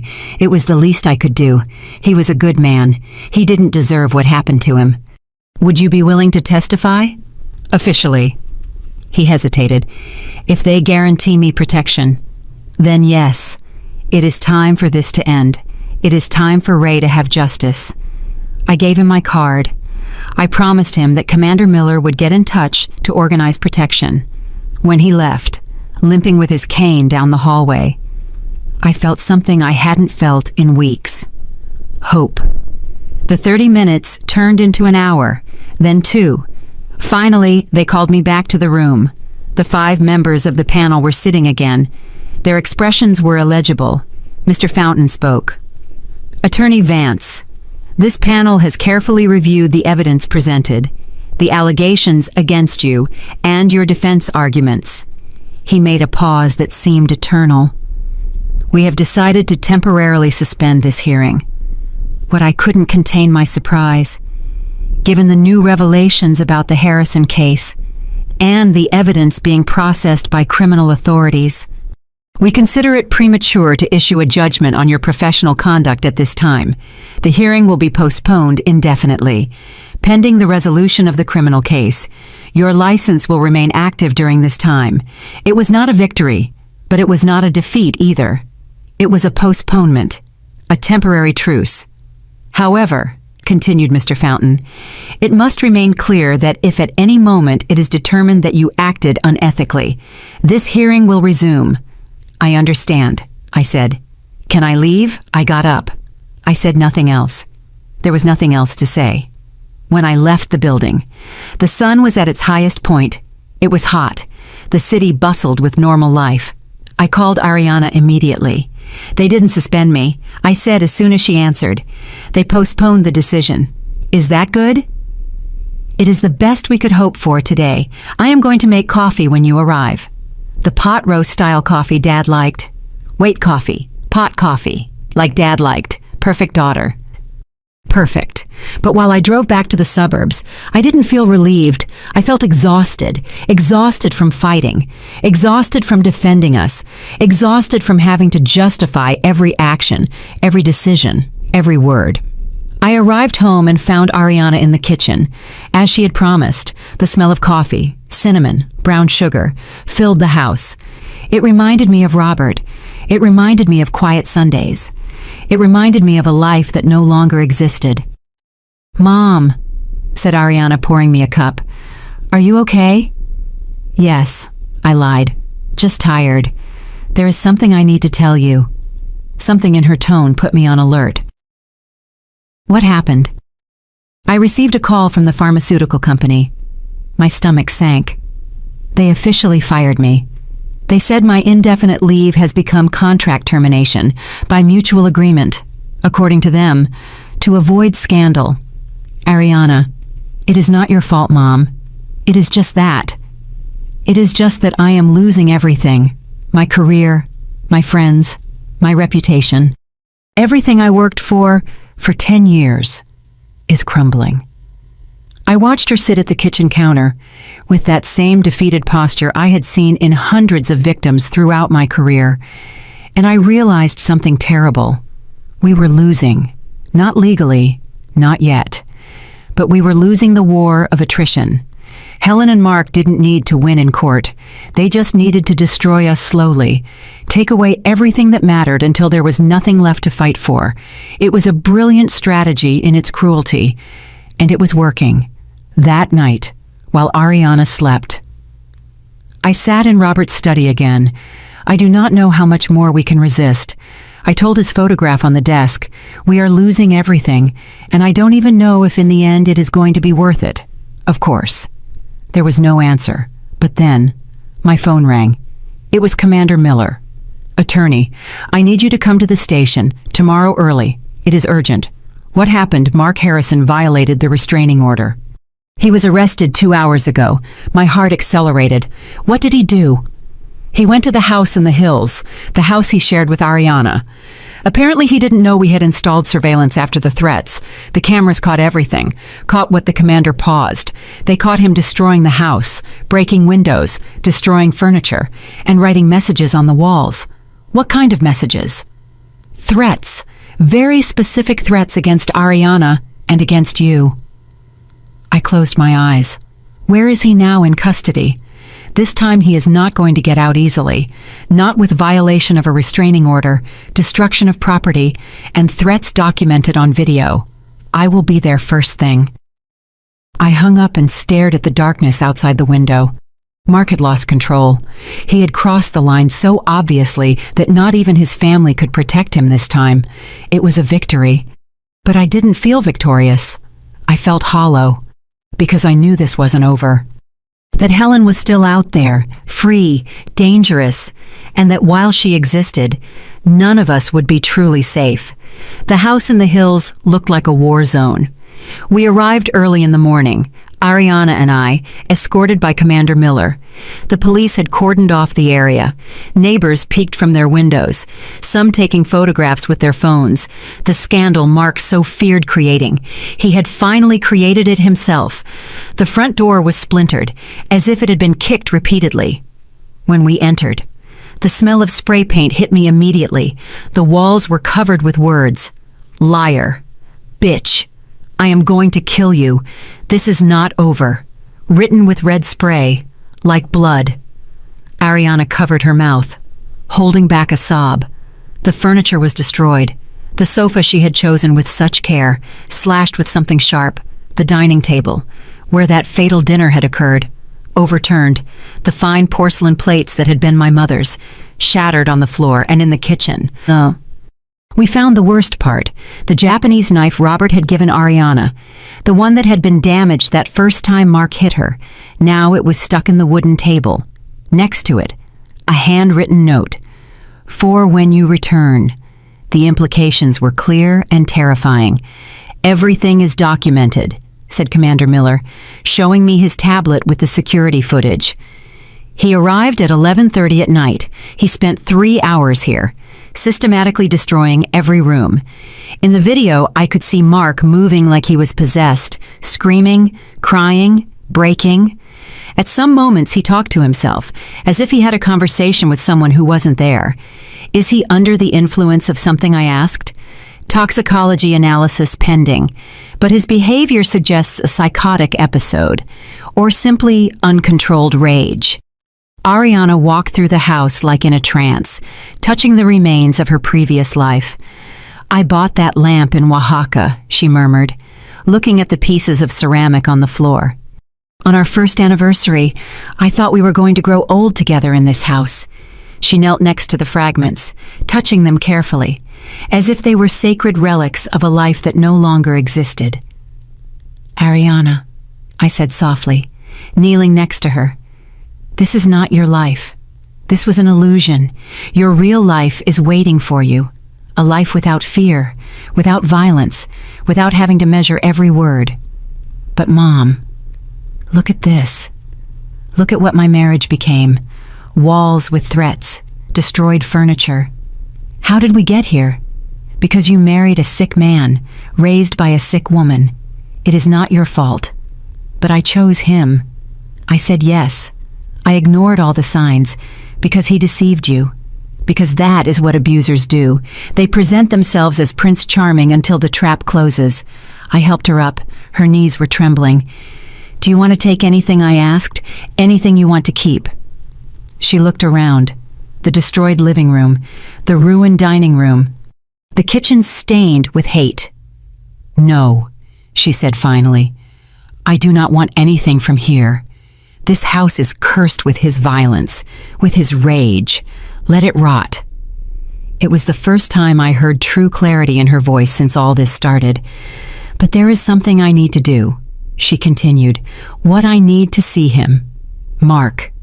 Yes, I need to see him in the eyes one last time. I need to tell him what I could never tell him when we were together. Commander Miller was listening to us. I can arrange it, he said.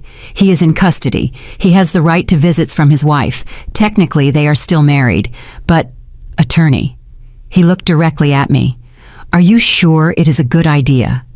No, I admitted. I am not sure, but it is Ariana's decision. We looked at my daughter. I am sure, she said with a firm voice. I need to do this. For me. 2 hours later, we were in the prison visiting room. Ariana had changed clothes. She had put on a simple but elegant dress. She had applied light makeup. She looked beautiful, strong, nothing like the broken woman Mark expected to find. I was sitting outside, watching through the glass of a door. Commander Miller was next to me, along with 2 security guards, if he makes any threatening move. The commander assured me, we enter immediately. I nodded. Mark entered the room handcuffed. He had lost weight. He had deep dark circles.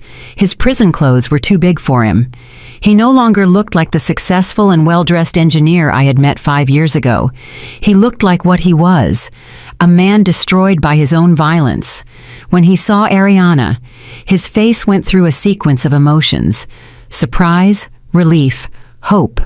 Ariana, he said, his voice breaking. You came. I knew you would come. I knew you still love me. Ariana did not respond immediately.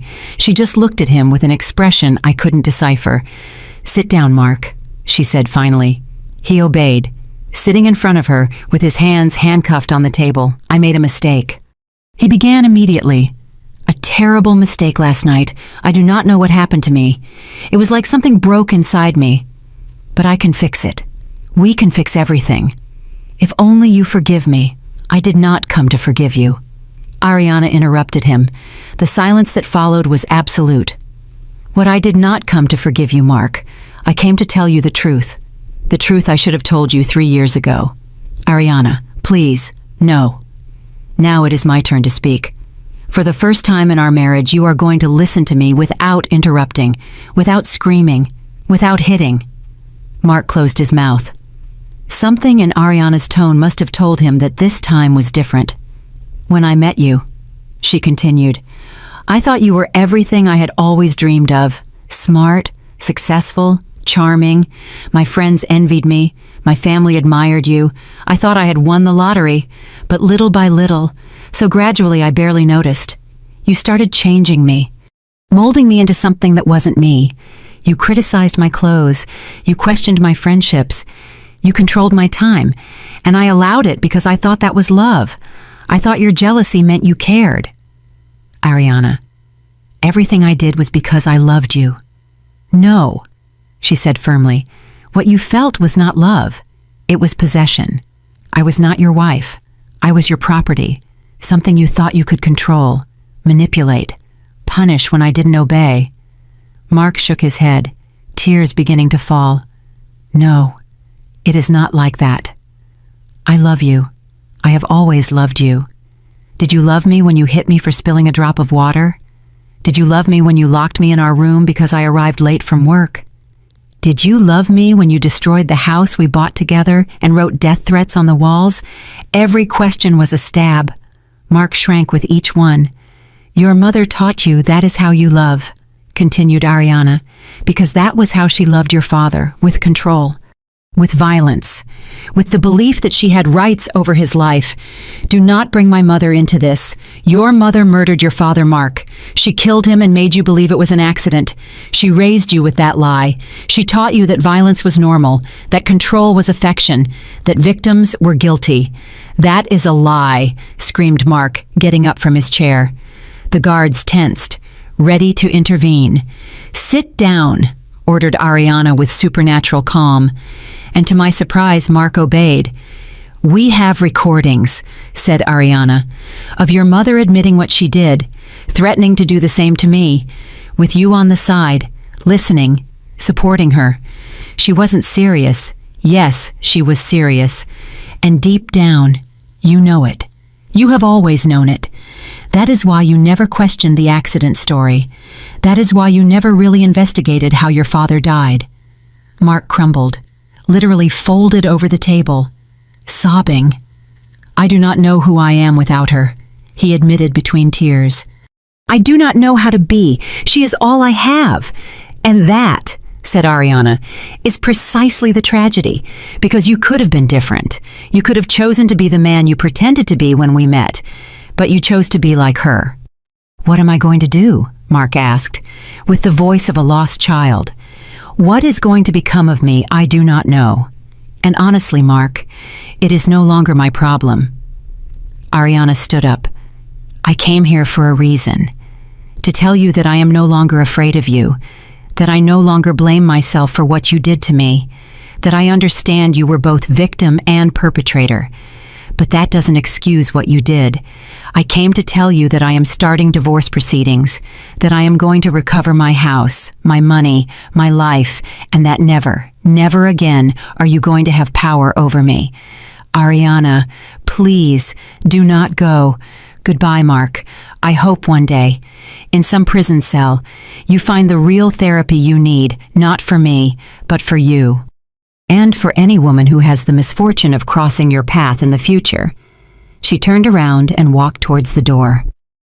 Ariana screamed, Mark. Ariana, I love you. I will always love you.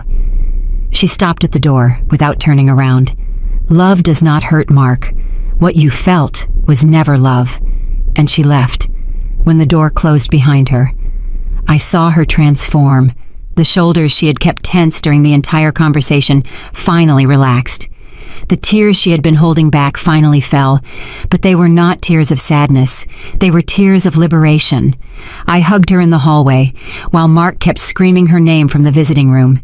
"It is over," I whispered to her. "It is over." "Yes," she responded. "It is over." That night, back in the house in the suburbs, Ariana entered Robert's study, the same one where I had spent so many nights seeking his silent advice. I found her there, looking at the photograph of him on the desk. "Do you know what is the strangest thing?" she said without looking at me. "During all these months, I thought Dad would feel disappointed in me, for having married Mark, for not having seen the signs, for needing to be rescued. Your father would never have been disappointed in you. I know now, because Dad taught me what real love was. He showed me what a marriage should be. Mutual respect, unconditional support, constant kindness. That is why I knew something was wrong with Mark," she continued, "because Dad set the standard, and Mark never came close to reaching it." She turned to me. "Thank you, Mom, for not giving up, for fighting when I couldn't, for being strong when I was broken. Always, daughter. Always." We hugged in that study that smelled of old books and coffee, surrounded by the memories of a man who had taught us what it meant to love correctly. The next day, we formally initiated divorce proceedings. We also filed additional charges for destruction of property and threats with the security recordings. It was an open and shut case. Mark now faced multiple charges: domestic violence, violation of restraining order, destruction of property, threats. His family's lawyers tried to negotiate, but this time there was no room for negotiation. The evidence was too clear, the crimes too obvious. But Helen remained. She was still free, waiting for trial for her participation as an accomplice in the violence against Ariana. But now, with Albert Harrison's testimony and the recordings confessing Ray's murder, the prosecutor's office was reopening that investigation too. One afternoon, a week after the confrontation with Mark, I received an unexpected call. It was Helen, Attorney Vance. She said with that voice I had learned to hate, "We need to talk. We have nothing to talk about. On the contrary, we have a lot to talk about. My freedom, my son's future, and what I am willing to do to protect both things." "Are you threatening me?" "No, dear. I am offering you a deal. I do not make deals with murderers." "How dramatic. Listen, I know you have recordings. I know that traitor Albert sold me out, but I also know those recordings are not admissible in court. They were obtained illegally. They may not be directly admissible, but they give grounds for a full investigation. And when that investigation ends, you are going to pass the rest of your life in prison. Maybe or maybe not. My family has resources, good lawyers, connections. We can prolong this for years, decades. What is your point? My point is that we are both tired. You, your daughter, me, my son. All of us have lost something in this war. Wouldn't it be better for everyone if we simply ended this? How withdraw the charges against Mark? Convince Ariana to accept an amicable divorce without compensation. And I will make sure the investigation regarding Ray stalls. We all go on with our lives." "Are you crazy? Do you think I am going to let your son escape without consequences?" "Not without consequences. With reduced consequences. 1 year in prison instead of 6. Mandatory therapy, permanent restraining order, something that allows him to rebuild his life eventually.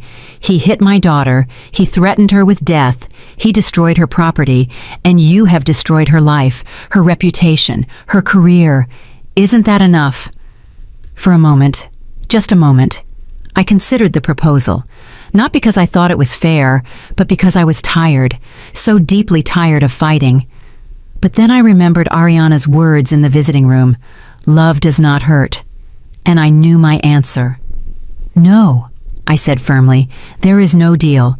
Mark and you are going to face full justice, without shortcuts, without negotiations, without family protection. That is a mistake, attorney."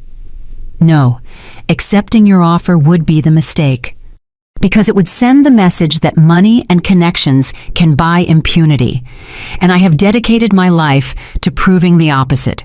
You are going to regret it. I doubt it. But Helen, there is something I want you to know. What Ray is going to have justice. Finally, after 11 years, his death is going to be investigated appropriately. His name is going to be cleared. And you are going to face what you did to him. You cannot prove anything. I have your confession on audio.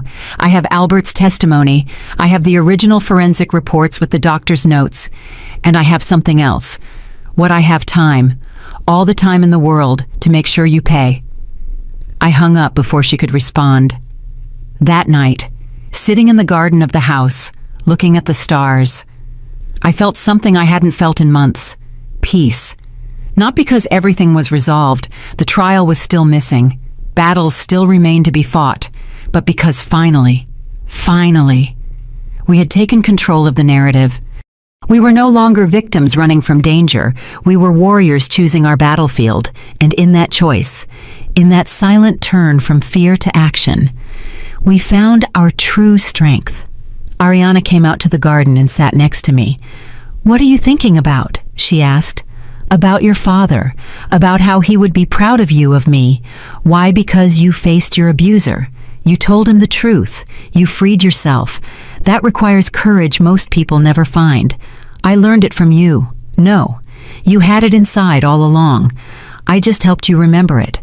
We stayed there, mother and daughter, under the night sky of the city. We had lost a lot in this war. Friends, reputations, time, innocence. But we had gained something more valuable. We had gained our dignity, and that, we decided that night, was enough." Mark's trial lasted 3 weeks. I was present every day, Ariana too, at first with fear, but every day more firm. The defense tried everything. They alleged temporary mental disorder. They argued Ariana had provoked him. They presented witnesses who said my daughter was manipulative, but the evidence was irrefutable. The security recordings, the medical reports, the photographs of the destroyed house, and my testimony as a direct witness of that dinner. The jury deliberated for 2 hours, guilty on all charges, 5 years in prison, permanent restraining order, mandatory psychological therapy. When they read the verdict, Mark didn't cry.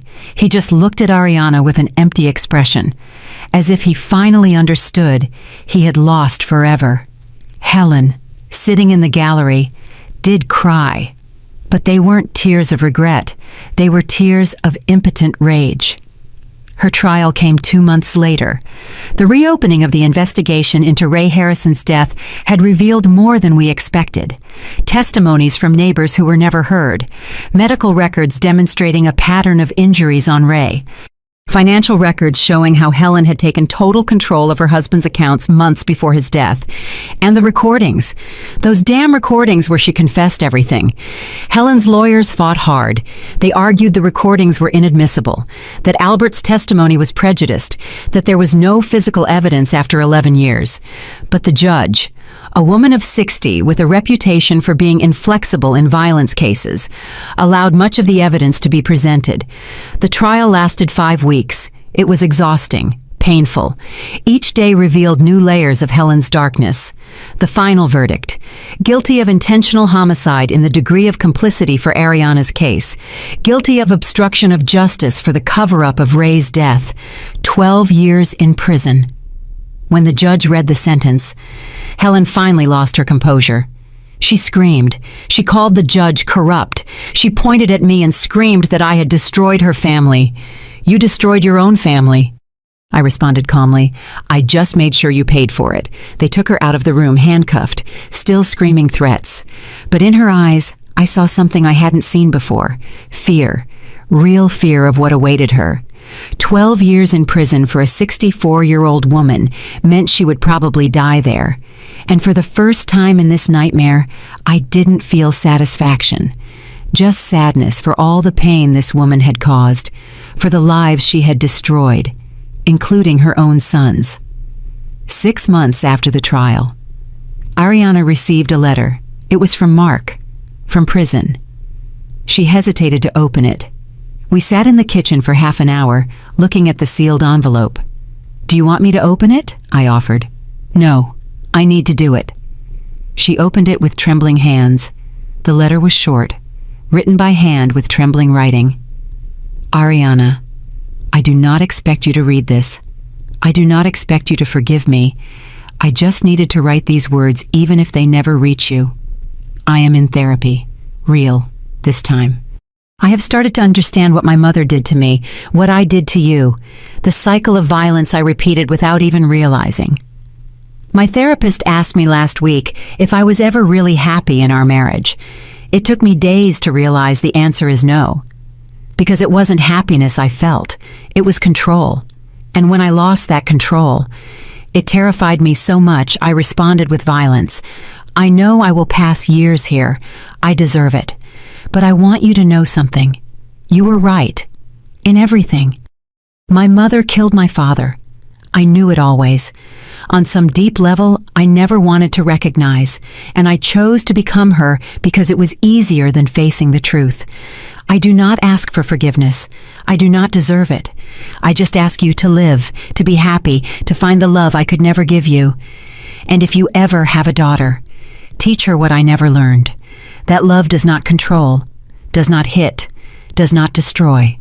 Love liberates. Mark. Ariana finished reading with tears falling on the paper. Do you think he is sincere? She asked. I think he is starting to see the truth. If that turns into real change, only time will tell. Should I respond? Do you want to? She thought for a long moment. No. Because anything I say to him would make it about him, about his redemption, about his process, and I am no longer part of his story. She folded the letter carefully and put it in a drawer. But I am going to keep it, as a reminder that even monsters are human, sick, broken, but human. That same month we received news about the Harrison family. Judge Henry Harrison, Mark's uncle, resigned from his position after an internal investigation revealed he had used his influence inappropriately in multiple cases. Not just ours. The prosecutor cousin also faced charges for obstruction of justice. The family that had seemed so powerful, so untouchable, was crumbling, not by our direct actions, but because finally someone had shone a light on their shadows, and roaches always run when the light is turned on. Christine Davis, Helen's friend who had called me to intimidate me at the beginning, published a public apology on her Facebook. She said she had been deceived, that she didn't know the full truth, that she supported victims of violence. It was a lie. Of course, she was just trying to save her reputation. But I ignored her. She was no longer worth my energy. Ariana sold the house in the hills. She couldn't stand the idea of going back there, and I understood completely, with the money, plus the compensation the judge ordered Mark to pay. She bought a small but bright apartment downtown, a new place, without memories, without ghosts. I helped her decorate it. New furniture, bright colors, plants in every window. It is mine. She said the day she moved in, completely mine. No one can destroy it. No one can take it from me. Exactly. But true karmic justice arrived unexpectedly. 1 year after Helen entered prison, I received a call from the warden. Helen had suffered a stroke. She survived, but was left partially paralyzed. She needed constant assistance for the most basic activities. The woman who had controlled everything, who had exercised absolute power over her family, now depended completely on others to eat, dress, move. Is it terrible that I do not feel pity? Ariana asked me when I told her. No, it is human. She never felt pity for her victims. But I do not feel happy for her suffering either. That, I said, is what makes you different from her. That is what makes you better. Life, we discovered, has a poetic way of collecting its debts. Mark, the man who used his strength to control, now lived in a cell where he had no control over anything. Helen, the woman who had taken mobility and life from Ray, now had lost her own mobility. And us, the ones who had been pushed, beaten, threatened, now walked free. It wasn't revenge, it was balance. The universe, finally, finding its middle point. 2 years after the arrest, Ariana got a new job in a smaller company, but with a boss who valued her talent and respected her boundaries. She started going out with her friends again. Some of the old ones returned, apologizing for having abandoned her. Ariana forgave them, but kept distance. She had learned who her true allies were. She even started dating someone new, a doctor she met at a conference. Gentle, patient, without any need to control her. He is so different, Mom. She told me one afternoon while we drank coffee in her apartment. He asks my opinion. He respects when I say no. He encourages me to spend time with my friends. It is so strange that it is normal. That is how it should always be. I know now, thanks to you, and thanks to Dad, for showing me what real love looks like. As for me, my license was never suspended. The disciplinary hearing was officially closed without action. My firm survived the IRS audit without problems. And more importantly, I received calls from 5 different women saying my case with Ariana had given them the courage to report their own abusers. I saw how you fought for your daughter, one of them told me. And I thought, if a successful lawyer had no shame in admitting her daughter was a victim, then I shouldn't have it either. That was my real payment, not money, not public recognition, but knowing our nightmare had lit the path for others. One afternoon, 3 years after that fatal dinner, Ariana and I visited Robert's grave. We brought fresh flowers, cleaned the tombstone, sat on the grass next to it. "Hi, Dad," said Ariana. "Sorry I haven't come in a while. I have been busy rebuilding my life. I want you to know I am okay. Finally, really okay. I have a job I love. I have true friends. And I met someone who treats me like you treated Mom, with respect. With kindness. And Mom," she continued, "Mom was exactly who you always said she was, a warrior, my hero." I wiped my tears silently. "We miss you," said Ariana. "We miss you every day. But I think you would be proud of us, of how we survived, of how we fought." The wind blew softly, moving the leaves of the nearby trees, and for a moment, just a moment, I could swear I heard Robert's laugh. His laugh that said, "Of course I am proud. I always have been." We left the cemetery holding hands, mother and daughter, walking towards the future, a future without fear, without violence, without having to look over our shoulders. Justice had been served, not perfect, because human justice never is, but sufficient. And karma, that cosmic balance we find so hard to believe in, had done its part. The ones who caused pain now lived in pain, and the ones who suffered now walked free. That is how the universe works.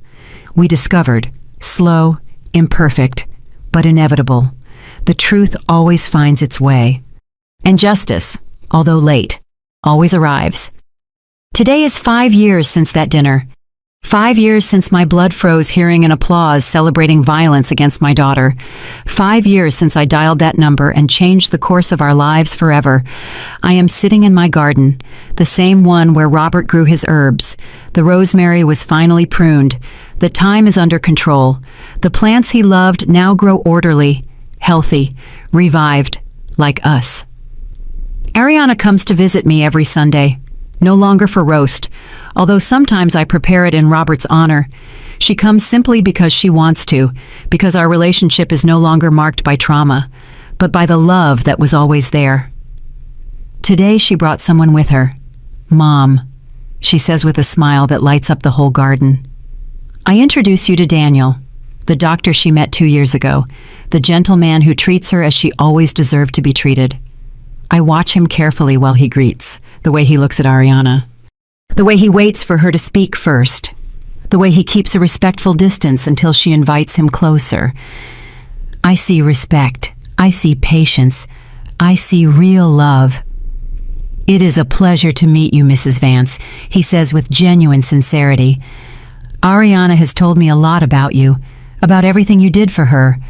I just did what any mother would do." "No," says Ariana, taking my hand.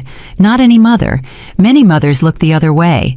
Many mothers choose to believe the lies because the truth is too painful. But you didn't. You never looked the other way. We ate lunch together in the garden, light conversation, genuine laughter. Daniel tells stories of his work at the hospital.